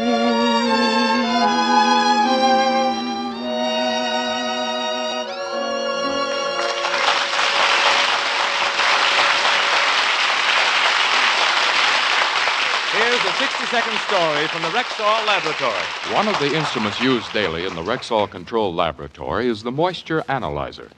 And as its name implies, this instrument can analyze or measure moisture to 1,000th of 1%. And why is it so important to measure such tiny quantities of moisture? Well, take cough tablets, for instance. Too much moisture, and they stick together. And certain other drug products, such as effervescent salts, must be very dry. Otherwise, they lose their power to bubble and foam when dropped in a glass of water. And that's why they are tested for moisture content before they go to your Rexall store. Now, this is only one example of the care Rexall takes with all its products. But it's one more reason why you can depend on any drug product that bears the name Rexall. So for any and for all of your household drug needs, always buy Rexall at Rexall drugstores everywhere. If you want to be sure that the product is pure when you ask for a drug preparation, buy the Rexall line at the Rexall sign of Rexall identification. Good health to all from Rexall.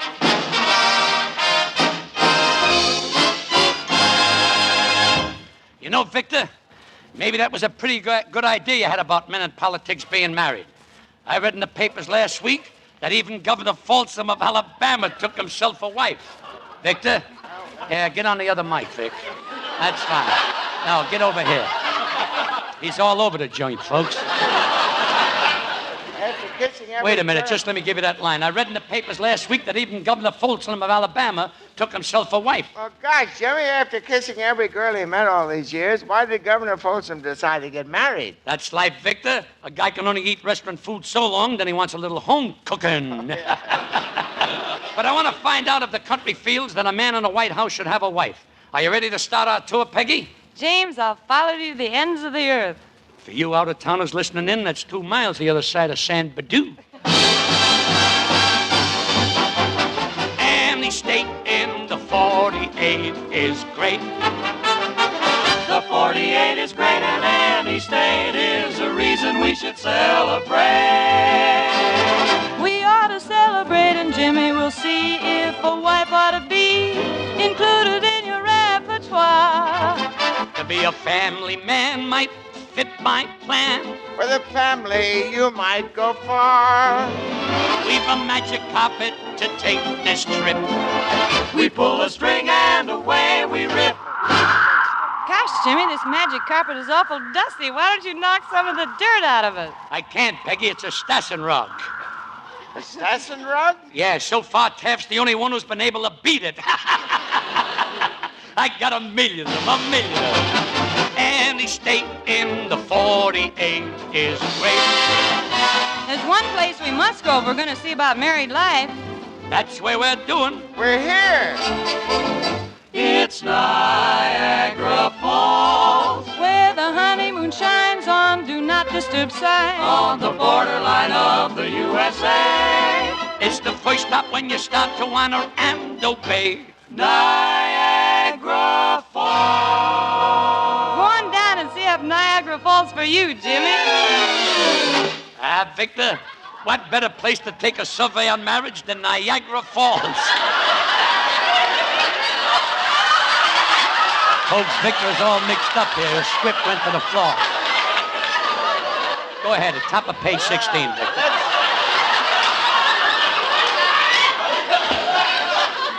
Let's start at this cottage here. The full of brush man from the Red Skelton picture of the same name.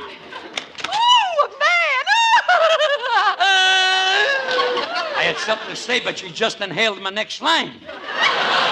But allow me to introduce myself, madam. My name is Jimmy Durante. Oh, how do you do? And standing here beside me is... Oh, my, this is the first time I've seen live bait so far inland. Wait a minute, I'm not live bait. I haven't had a nibble in years. But look, madam, I'm running for public office and I'm conducting a survey. Do you think it would help me to get elected if I was married? Oh, definitely, Mr. Durante. And you know something? I might marry you myself if you caught me in a weak moment. Well, when do you have these weak moments? All week. You know, the more I think of it, the more I think that marriage is the proper step for you to take, especially since Truman remodeled the White House. What's Truman's remodeling the White House got to do with it? Just think, you'll be the first president to have a lady in the balcony. Give that lady a box of Snickers and let's go, Mr. Durante. Any state in the 48 is great. Now for a look at a different kind of family life. Where are we going? Look down, Victor. Say how do you do and how are you to Newport? Say how have you been, etc. and such. Make with a bow and now you are in Newport. And little Rhode Island has you in her clutch. It's a very ritzy joint. Victor, Peggy, don't point at Newport. Go on down, boys, and see what's new in Newport. Newport, the playground of the fashionable set. But, Jimmy, what are we doing here? I came to question this here god, Victor. He's the darling of the debutantes. He ought to know whether I should enter matrimonial marriage. Tell me, sir, after swimming miles and miles in the ocean, spending all day pulling beautiful girls out of the surf and carrying them in on your rugged shoulders, how do you feel? I'm pooped.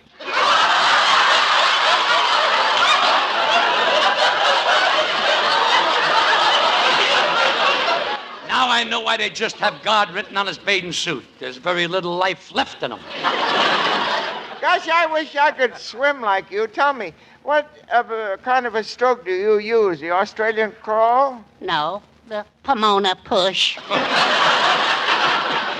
What a life, pulling beautiful girls out of the surf all day. Oh, there's more to it than that. After I save them, I've got to take them out at night. Monday, it's a beautiful blonde. Tuesday, a redhead. Wednesday, a brunette. Thursday, a blonde again. I'm in a rut. There's a room in it for me. Show yourself, Victor. Your radiator's boiling over. Well, look, Mr. Lifeguard, we're conducting a survey. Do you think Mr. Durante would have a better chance of being elected if he were married? I think it's a wonderful idea. Why, if you were married, it would definitely eliminate Henry Wallace from the race. It would eliminate Henry Wallace? How do you figure that out? With you and your wife spending your honeymoon in the White House, who needs a third party? Hit it!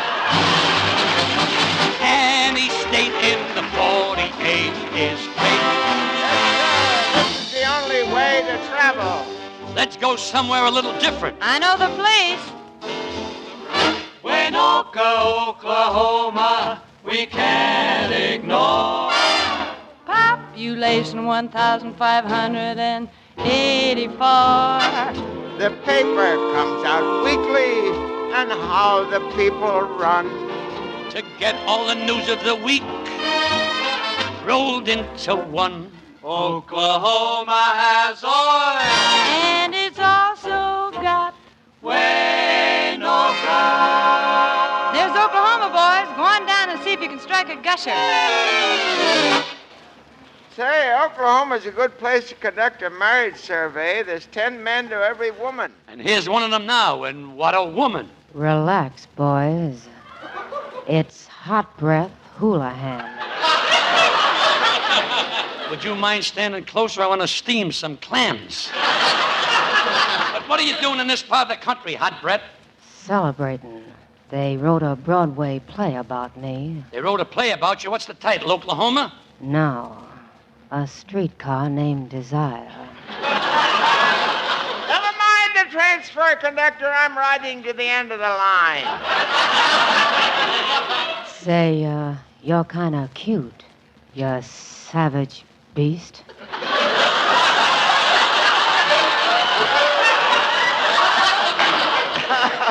It gets around. But we're digressing from the subject. Tell me, Miss Houlihan, do you think I'd have a better chance of getting married if I had a wife? Sure. And you'd make a pretty good husband. You're gentle and kind. Now, wait a minute. Now, wait a minute.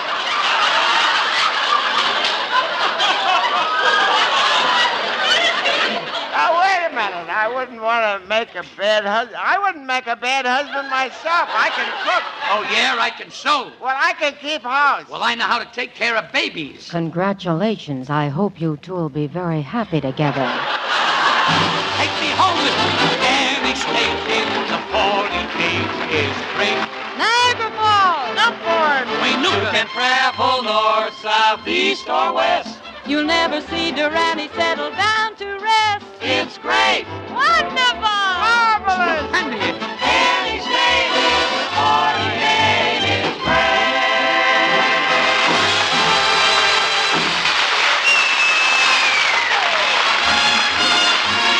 Good health to all from Rexall. We hope you're feeling fine.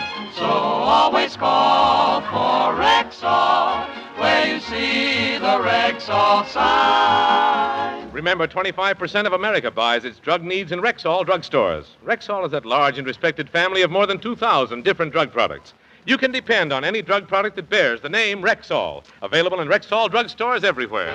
Touche, Howard, and I'd like to add, I do my shopping at a Rexall store, buying Rexall drugs, and furthermore, Umbriago, he prefers them too. We buy Rexall. That's all. How about you?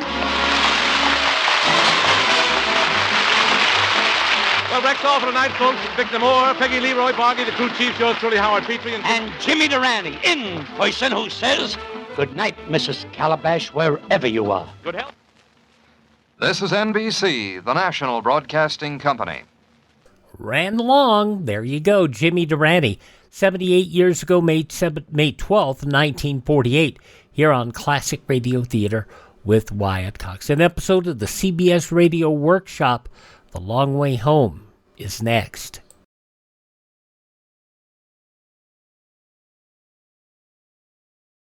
Friends, this is Bob Hope. If an atom bomb were to hit your home city, would you know what to do? Remember, one explosion of an atom bomb could kill 75,000 and maim 100,000.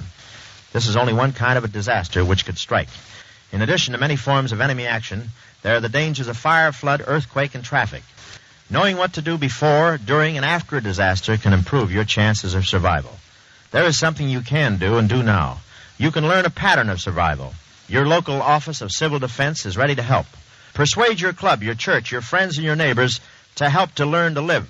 Remember, this is the atomic age. No one can escape its hazards, but everyone can prepare. Listen carefully. What you are about to hear can save your life. Do you know the siren signal in case of atomic attack? Do you know how to find shelter? Do you know how to give first aid? Do you know what will be done for your safety? For further details, consult your local Office of Civil Defense. Now what would follow that war? The CBS Radio Workshop. This goes back 69 years, May 12th, 1957. The Long Way Home.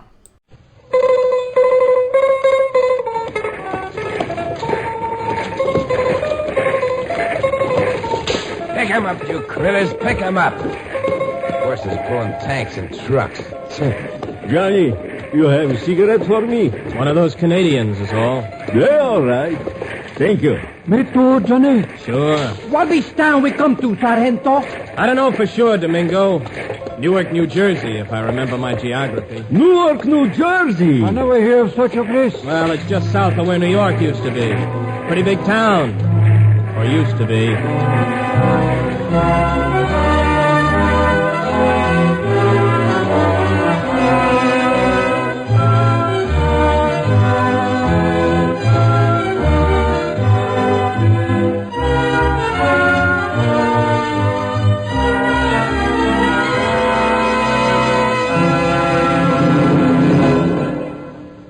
The CBS Radio Workshop, dedicated to man's imagination, the theater of the mind. Today, The Long Way Home, a glimpse of a future we trust will never happen. A story of the fate of men to whom it is given to do what they have to do, with or without understanding, but with patience, goodwill, and a sense of comradeship.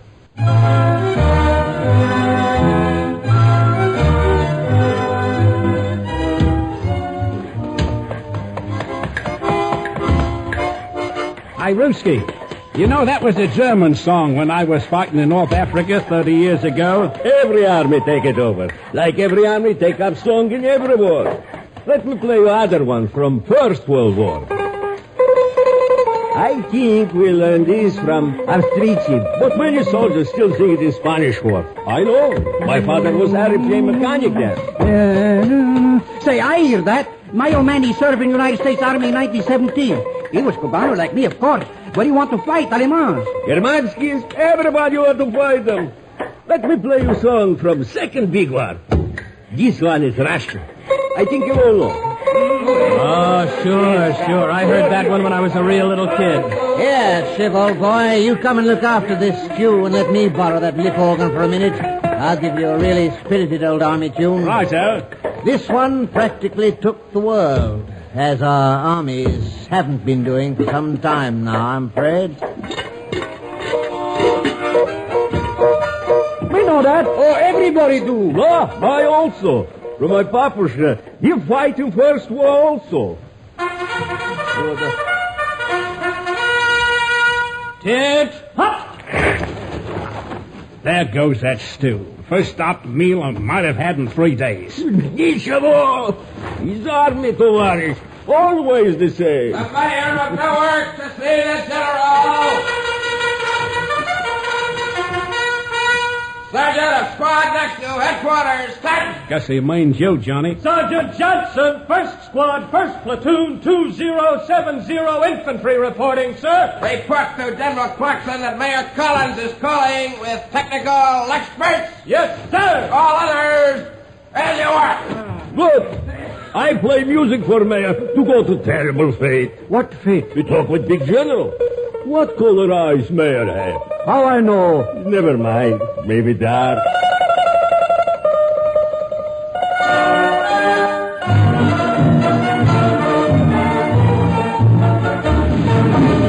Look here, Mr. Mayor. We know you have your problems, but we have worse ones. We have reliable information that an enemy force will attempt a landing somewhere around Cape May within 2 or 3 days. We've got to stop that. Whose force, may I ask, General Clarkson? How am I supposed to know by all the knobby knees in New Jersey? Our intelligence says it's probably General Wolfe with his Germans. Germans, General? Or whatever he's got now. But even if they're outer Tibetans, I can tell you we're in for a rough time. And so will you and your people be, Mr. Mayor, if we can't stop them from landing. I'm sorry, General, but I still don't see how we are involved. We are a community of civilians. Well, let me tell you, Mr. Civilian. You have the good fortune to be the head of one of the few cities in the world that has at least some serviceable walls left. Now, I know Wolfe. I've fought him before. And if Wolfe makes a landing here in New Jersey, you not only will have none of your walls left, but no people either. Mr. Mayor, we know that you've got gasoline stored underground somewhere around here, and we need gas. You make it sound grim, General. It will be grim, believe me. Perhaps so, but what do you want me to do about it? Lord knows we've got few enough tanks left, but even those we have are useless without gas. And if we can't get gas for our trucks to bring up the supplies that we have left, or those we can squeeze out of communities like yours, Mr. Mayor, why, man, we'd be just plain helpless. Let me ask you one question, General. Sure, fire away. Whom are you fighting and why? Whom? Why, anybody who's fighting us, of course. Anybody. Why? Well, I suppose I have to admit I don't really know too much about that part of it myself, but... Because I'm a soldier, I suppose. Because my government ordered me to. But we have hardly any government left, General. When were you last in touch with anything one could call the government of the United States of America? Well... Exactly, General. But I tell you what I'll do. I'll turn one of our gas reservoirs over to you and let you do with it whatever you want. And I'll throw in a bonus on one condition. That's too much, sir. Who are you to make conditions to the commanding officer of an army of your own government? About the government, I wouldn't know, General. I haven't heard anything from them for a pretty long time. Concerning your army, I'm not so sure whether it should be considered an army of the United States or just General Clarkson's army. No.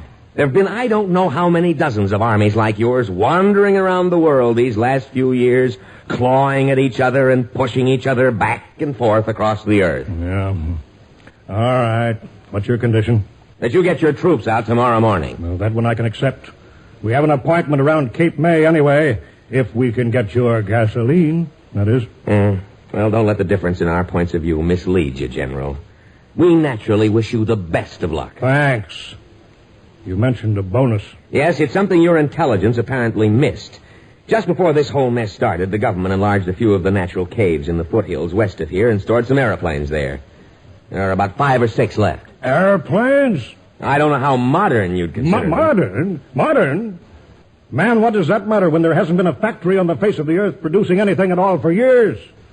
I don't even know if I'd still recognize an airplane anymore. Well, they're yours, together with the gas, if your army leaves in the morning. Mr. Mayor, you got a deal. Now we'll at least have a chance against that wolf.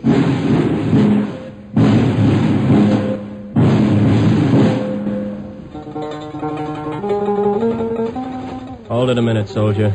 There's a couple of folks here. Civilians. Oh, they're wearing decent clothes, too. What can I do for you, sir? And ma'am? Mr. and Mrs. William Harrison Taylor, young man. Sir? I ain't no sir, ma'am. Just a sergeant. Well, Sergeant, then. Sergeants run army, lady. Never mind, sir. Except General, maybe. All right, shut up, you two. Yes, ma'am? Well, you'll have to forgive an old lady's curiosity, but it's been so long since we've heard anything about what is going on. We would have liked to have brought something for you and your men. Oh, there wouldn't have been any call for that, ma'am. The Army still takes pretty good care of us. He means we take good care. Don't mind them, ma'am. They're just road happy. Men get a little silly after marching a long time. You mean marching too long, Sergeant? I wouldn't know, sir. We go where we have to go. But it's pretty far sometime, Johnny. You talk. You come only from Cuba. Me, I come all the way from Korea. So it's saying there's 8,000 miles of water between Melbourne and even the west coast of this blooming continent. Madam, permit a man to speak among children. Me, I come from Omsk. From Omsk? That is in Siberia. It is half around the world. Say, Sergeant, what kind of an army is this anyway? I thought it was American. Oh, it is that, sir. General Clarkson's army. But all those foreigners... Well, sir, in a war like this, you can't take too much account of nationalities. Now, Ivan, the Ruski here, we picked him up in Alaska after that big fight we had up there. His own outfit was just about wiped out. Well, he didn't have no place to go, so he joined up with us. And Sen here, he says he's a Korean. Seems he came over with that army that invaded California under General Yamento a couple of years ago. But he got lost in the hills. He had no way to get home. So he kept wandering around, and we picked him up when we got pushed back through Washington State by those Mohammedans of General Abdel Ali. Me, I joined up with these chaps in Canada after my own brigade was wiped out. Where else would a man go these days? Me, I believe in freedom. And me, I reckon I just like fighting. I have to repeat my question, young man. Is this supposed to be an American army? Why, sure it is, sir. Our commanding officer is General Clarkson in that tent over there. But, Sergeant... Never mind, William. The government undoubtedly has its reasons. Government? There is no government that I've heard from, at least. Not even about taxes. Don't fuss now, William. Sergeant. Yes, ma'am? Do you happen to be free from duty tonight? As far as I know, ma'am. Unless we get orders to move out. Well, our apartment is below street level, and so we still have a fairly decent space to live in. That last rocket did shake the plaster off the ceiling. But it's warm and quite comfortable, and we have a little store of tea left over. Tea? As a matter of fact, Mother, I even think there are a few bottles of beer. Home brew, of course. Beer? Cerveza? What beer? Beer, you dope people! Oh, Zaman, shut the door! Great day!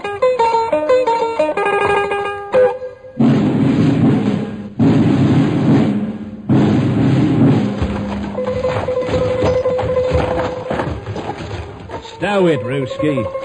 Can't you stop playing that tinkle box even while you're breaking your legs in this rubble? Hey, you don't like music when we go to party? Yeah, but we're not going to Kentucky. You could be carrying a squirt gun over that shoulder. I got 2 shoulders, Chief. One for gun, one for balalaika. Kentucky, where it is? Never mind, Carver. They ain't had a war there in 100 years. Somebody sure beat up this town, though. You say that after we go through Chicago, Detroit, Toledo? Oh, look the same. Yeah, I guess you're right, Sen. Hold it, guys. I think this is the place. Oh. Why, miss, we were looking for Mr. and Mrs. Taylor. We were invited. You're expected, too. Please come in. Oh, thank you, miss. We didn't know. Oh, look at our fellows. Rabel has found himself a little minka. Oh, come on. Shut up with that.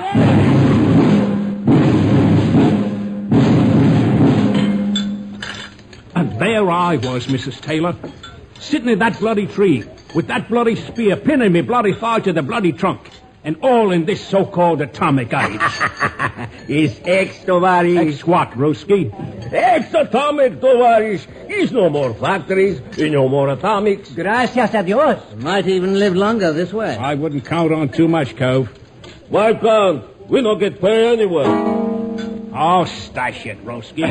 That reminds me of a fellow I served with in the Second World War.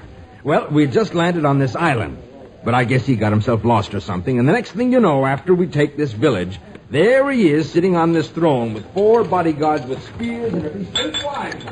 More tea, Sergeant? Oh, thanks, miss. My name is John. He's Johnny. Johnny John. Mine is Martha. Martha Waycross. Waycross? I'm only taken over. Mother and Dad, Mr. and Mrs. Taylor, that is, they found me at the intersection of Broad Street and the highway to Red Bank after that first awful bombing. I was only about 7 then. Your parents gone? I really don't know. I'd forgotten my name from the shock or something. So when Mother and Dad registered me as their takeover, they put me down as Waycross. What are you looking so strange about? I don't know. You make me think of something. Make me smell it even. Smell what? I don't know. That's what I don't know. That's what I'm trying to remember. Where do you come from, Sergeant? Come from? Oh, South Dakota originally. Black Hills country. And have you been home recently? No, ma'am. Not since I joined up 7 years ago. You haven't been back since? Well, no. I figured this time when we got chased off the West Coast, I'd get a chance to stop by the farm, see what's left of my family, and the railway wasn't running, so they sent us across through Canada. I don't know whether you're aware of it, children, but there's a beautiful full moon outside. Children? Oh, I also am a child. Would you like to go out and look at the moon, Martha? Yes, Johnny. How about another bottle of beer, gentlemen? You are a gentleman, Mr. Taylor. Beer.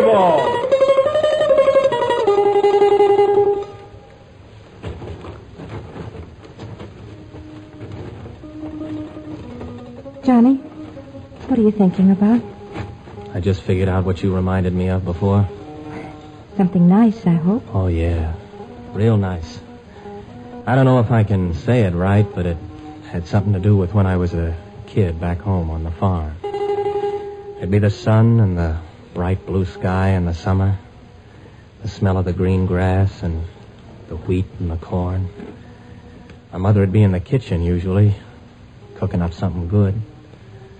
And always in the summer there'd be that warm breeze in my face and hair. What's that? Huh? That noise? Gosh, I hope it's the reinforcements we've been waiting for. General Bob Smith's outfit. I reckon we sure enough are moving out now.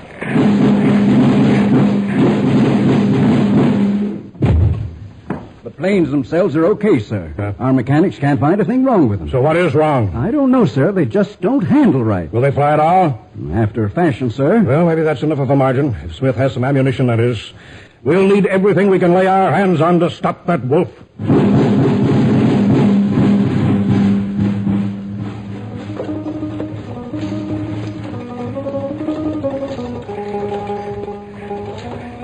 Johnny, are you as lonesome for home as you sound? Lonesome for home?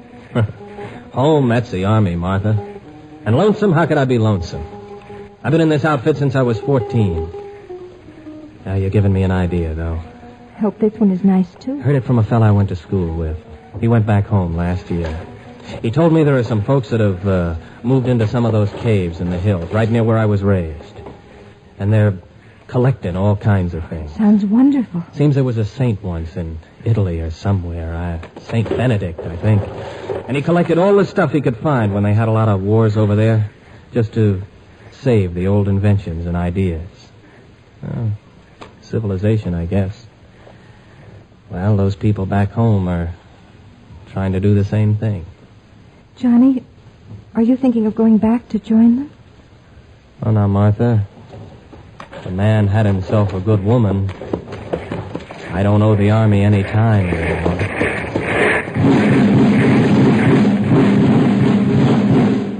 Okay, Mr. Mayor, you delivered the planes, all right.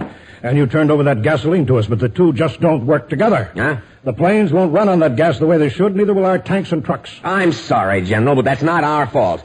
The stuff hasn't been touched since it was pumped into the reservoir 15 years ago. 15 years? Oh, that's no wonder. What's the matter, General? Do you know what evaporation and condensation in an underground tank can do to gasoline in 15 years? I only hope the stuff is good for one mission at least.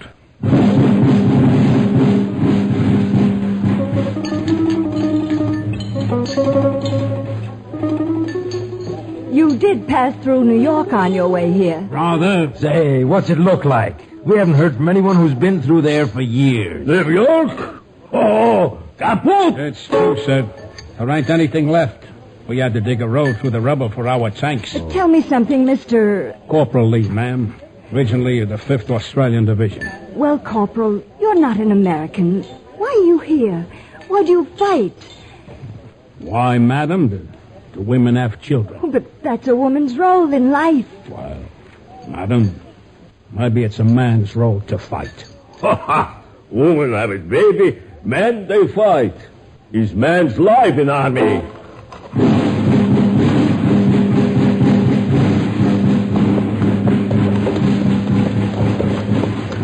Well, all I can say, Bob, is I'm glad you got here. I have a hunch this wolf is going to be pretty tough to lick. He wouldn't risk a landing if he didn't think he was pretty well fixed. Where do you think he'll hit us? G2 says around Cape May. Makes sense, too. Well, you got here just in time, Bob. The mayor of this junk heap made me swear we'd move out in the morning. What do you mean, Major? Oh, heck, he had some gas stored underground from before the war. A few planes hidden in those caves, and so we made a deal. Now, it turns out, of course, that the gas is full of water and the planes practically refuse to fly on it. Still, you know the old saw, beggars can't beat Suzy. I'd have shot the so-and-so. I thought of it. But how would I have found those supplies of his? What do you got left? Not much. 5 tanks, M84s and 86s, about 20 6x6 trucks, a few rocket launchers, enough mortars and artillery for a couple of battalions. I've got about 15,000 men. Just about a division. Yeah, the way we used to think of it. Now it's an army. Yeah, well, I'm glad you caught up with us anyway, Bob. I don't know whether even the two of us together will be able to stop that wolf. Still, I suppose we better get ready to push out. Sentry! Have them sound assembly. We're moving out in 2 hours.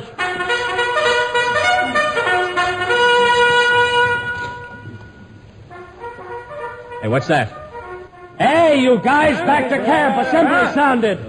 Well, Martha, I guess we're moving. What about those Black Hills of yours? Are we moving, Sarge? Johnny, we go. You think this is invasion? Invasion who? I don't know, you guys, but the bugle gave it on the double. I'm sorry, honey.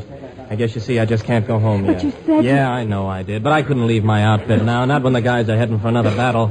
Might be a real bad one. Oh, Johnny. Don't you go worrying now. Martha, I'll feel a lot better just knowing you're alive. You know that, I reckon. But it just don't seem like there's much time left anymore to do the things people really want to do. Come on, Sarge. Adelante!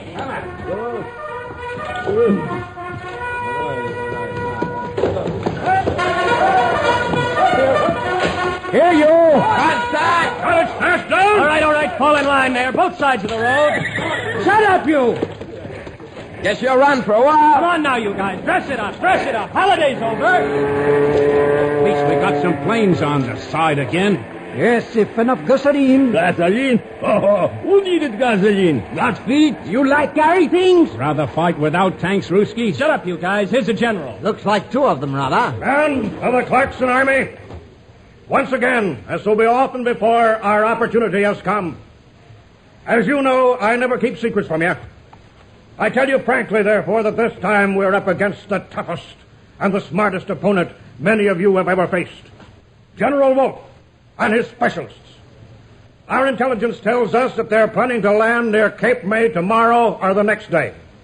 But we have been reinforced by General Bob Smith and his army. So, with faith and confidence, and with the courage and skill which you have shown so often, I know that we will continue to keep this continent safe for our women. Brother, this one's going to be rough, I'll wager. When he talk like that, yes.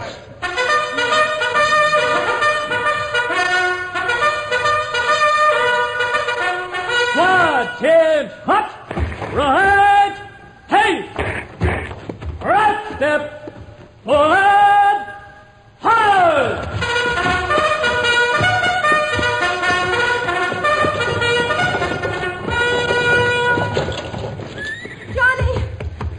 Hi, Sarge. Yeah? Johnny, Oh, goodbye, Martha. the Black Hills.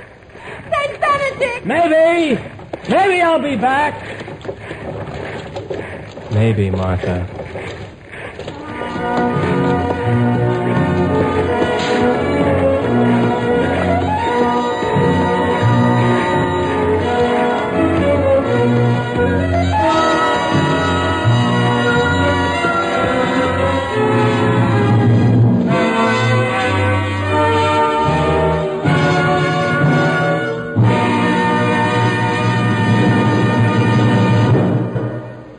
You've been listening to the CBS Radio Workshop and The Long Way Home, a glimpse of the future we hope will never confront us. Written by Henry E. Fritsch, music arranged by Alexander Steinert, produced and directed in New York by Paul Roberts. William Redfield was heard as Johnny, Danny Acco as Ivan, and Terry Keane as Martha. Others in the cast included Bob Dryden, Joseph Julian, Roger DeKoven, Nat Poland, Leon Janney, Guy Rep, Wendell Holmes, Jack Arthur, and Ruth Tobin. This is Ted Pearson inviting you to listen again next week when from Hollywood the CBS Radio Workshop presents Heaven in the Sky, an actuality broadcast of the tragedy of the Pacoima school disaster in which a disabled DC-7 fell into a crowded schoolyard. This is the CBS Radio Network. 69 years ago, May 12th, 1957, the CBS Radio Workshop on Classic Radio Theater with Wyatt Cox. How about we go check in with David and Claudia? A little more friendly thing to think about. That's next.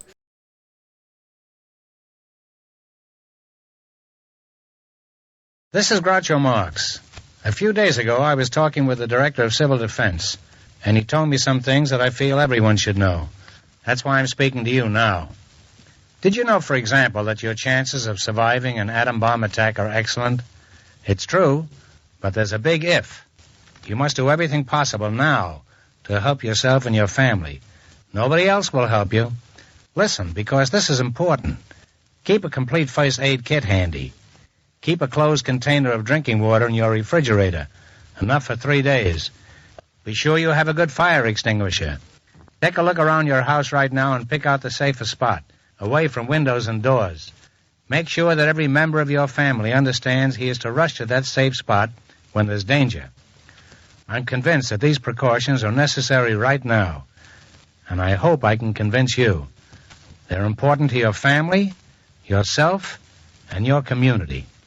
Now let's check in with David and Claudia. This goes back 78 years to May 12th, 1948. Your Coca-Cola bottler presents Claudia, based on the famous play and novels by Rose Franken. Brought to you, transcribed Monday through Friday, by your friendly neighbor who bottles Coca-Cola. Relax, and while you're listening, refresh yourself. Have a Coke. And now, Claudia. Oh, what was that? The alarm clock. Copy, it's too early. The room's still dark. That's because the blinds are down. Oh, nonsense. We haven't got any blinds on our windows yet. Right. These are not our blinds, and they're not our windows. They're not. No. Close your mouth and open your eyes, and you'll see what Santa Claus has for you. Oh, nothing doing. If I open my eyes, I'll wake up. You tell me what he has for me. Good morning, David. Good morning. You know, I was dreaming we were asleep on the farm. The sun was shining in the window, and when the alarm clock rang, I dreamt it was a rooster. I'm going back to sleep. Good. Give my love to the rooster. David, why don't you reset the alarm for 10 minutes from now? It's still early. What's the use of 10 more minutes? Oh, lots of use. Anyway, it won't take you as long to get to the office from here as from Eastbrook. Oh, go on, David. Indulge yourself. Let's sleep another 10 minutes. All right, just 10 minutes, though. And to make sure it's no more than 10 minutes, I'm going to reset the alarm clock. That's all I want. 10 minutes. There. Ooh. Except I don't think I can. Can what? Go back to sleep. You know, the trouble with me is that once I'm awake, I'm not asleep anymore. Come again? I don't overlap. Once I'm awake, that is that. Then tell me, how do you like waking up in New York? I love it, I think. Don't you miss Eastbrook? Only when I'm asleep. Oh. Actually, my worst suspicions about myself have been confirmed. They have. I have a horrible confession to make. Dare I hear? You have every right to know. I am a lazy, good-for-nothing David. I love staying here at Julia and Hartley's with butlers and maids and all the rest of it. Well, you'd be a fool if you didn't. You don't mind? I'm delighted. I bet you knew it about me all the time. Sure, that's why I married you. Oh. I love lazy, good-for-nothings. David, do you miss Eastbrook? Me? Oh, I should say not. You don't? This is the life for me. I even get 10 more minutes in bed in the morning. Now, what more could anybody ask? You're not fooling? You're really enjoying this? To the hilt. I feel like on a vacation. Well, that's the way you're supposed to feel. Away from housekeeping, cleaning, cooking, carpenters, from all the... It's as bad as it sounds, darling. It's wonderful most of the time. And the rest of the time? You're home. Come here. Well, I guess I better get up. David, I've been trying to tell you, darling, you can't get up. I can't. No. Since when? Since last night. But I have to get breakfast. That's just it. What is? You don't have to get breakfast. Claudia, you didn't. Now, David. Now, listen, don't get excited. You'll love it for a change. Really, you will. Go on, say it. I'm not ashamed. I told Suzanne we would have breakfast in bed. There. You're kidding, of course. Why should I be kidding? Me? Breakfast in bed? Of course. We're on a vacation, aren't we? You just said so. Now, don't darling, I have to get up and shower and get to the office. I haven't got time. You're on a vacation till after breakfast. You said so. So you will eat in bed and like it. Now, just ring that little bell over there on your night table. Suzanne will know what it means. I am henpecked. Of course you are. The bell has been rung. The rest is silence. Breakfast on a silver tray with a lacy napkin, fine bone china, and coddled eggs. I love coddled eggs. Would it be all right for me to coddle over and brush my teeth? Yes, darling. Go right ahead. Thank you very much. You're very welcome. Look, I'm all up and awake. Can't I have my breakfast sitting up at the desk? You cannot. You get right back into bed this minute. Henpecked. Hey, where are you going? You can't get up. I'm going to brush my teeth. Do you mind? Hey, this is no life for a great big grown man. What isn't? This lying around for breakfast in bed. Why don't you try to enjoy it for once? You afraid that you might? You are foaming at the mouth. Answer me. What are you trying to do, psychoanalyze me? Answer me. Are you afraid you might enjoy breakfast in bed? All right. You win. I am afraid. Ha! That is exactly what I suspected. And I am beginning to suspect that I married a woman. Darling, don't say anything important. The water's running and I can't hear you. You've just missed a deathless remark. What? Tell me quickly. I said I am beginning to suspect that I married a woman with female foibles. Female foibles. Well. I am disillusioned. These beds are soft. You said that already. It doesn't cost anything to say it again. Uh-oh. There's breakfast. Yes. Well, you don't have to sound like the voice of doom about it. I'll smile. How's this? Awful. Come in, please. Smile coming up. Oh, it's beautiful. Good morning, Mr. and Mrs. Norton. Good morning, Suzanne. I bring you breakfast. What lovely trays. Oh, here, I'll take mine. Coffee smells marvelous. Wait a minute. Sit up. Yes. It is better to sit up. Oh, all right. Voilà. Now, I give the other tray. Mr. Norton, if you will also sit up. Very comfortable. Oh, look at those muffins. Cook thought you would like. Tell Cook I love. Anything I can bring more for you, Mrs. Norton? Not another thing. Oh, thank you, Suzanne. Just drink when you are ready, and I come. All right. Well, isn't this nice? Delightful. My legs will fall asleep. Oh, they can't. Why not? Because mine won't. Mine have a tray on them, too.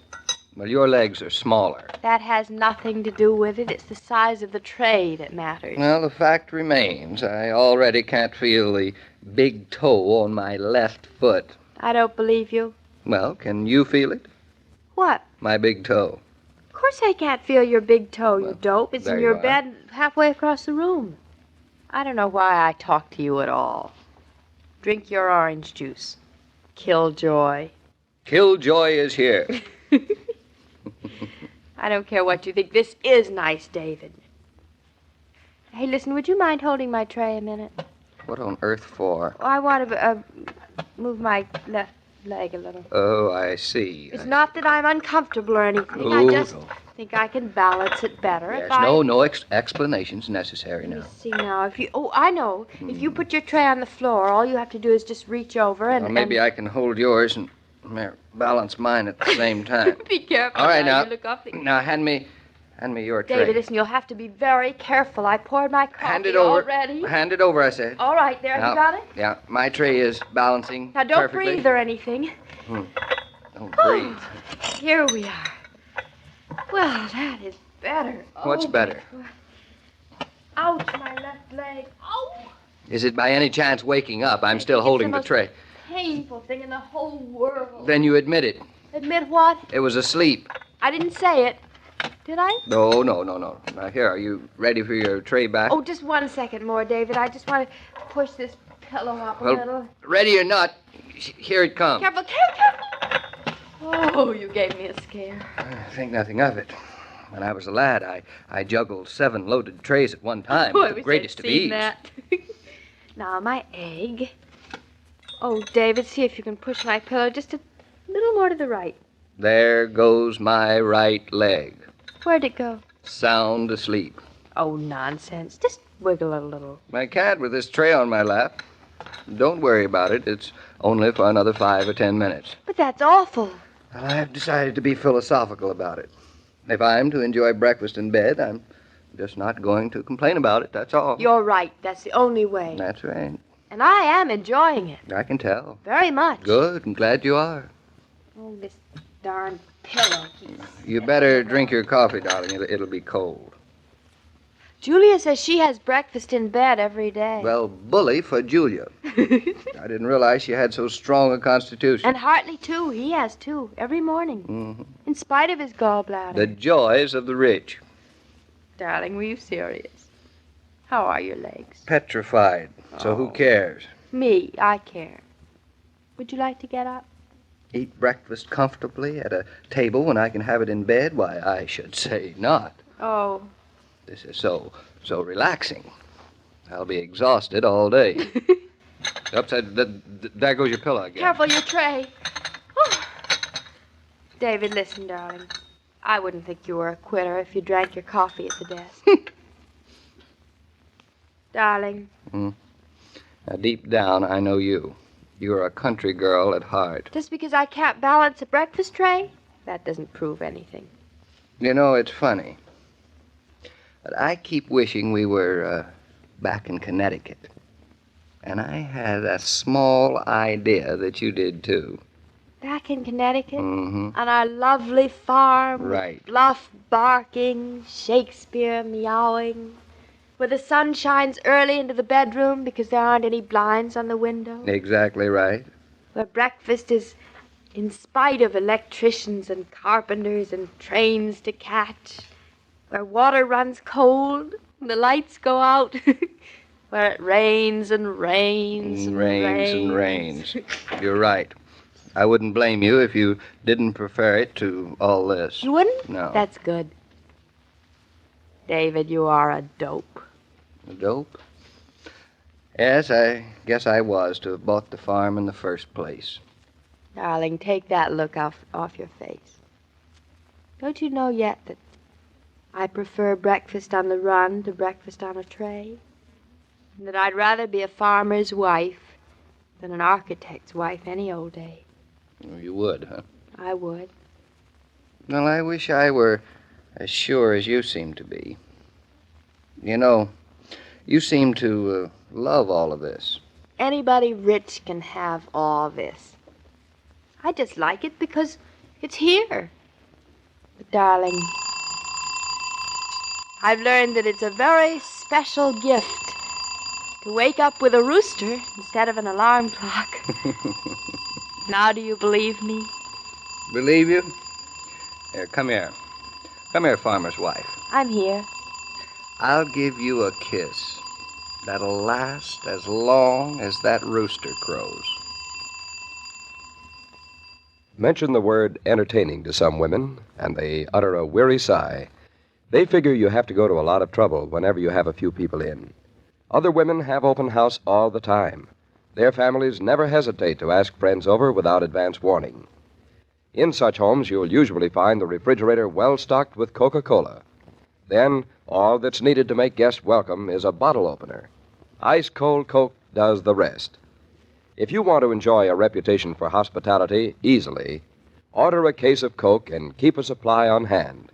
The family will thank you, and so will your guests. Oh, Mr. King, maybe you tell me. Was breakfast all right for the Northons? It was fine when they finally ate it at the desk. They are a sweet couple. Oh, we enjoy having them in the house. And they've been enjoying it, too. They will stay till Friday? Well, that's what they'd planned, but come tomorrow night, I have an idea they may change their minds. And where will they go?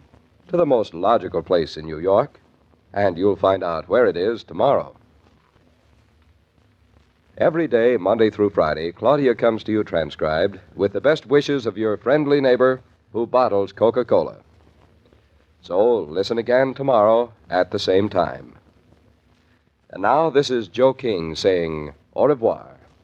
And remember, whoever you are, whatever you do, wherever you may be, when you think of refreshment, think of Coca-Cola.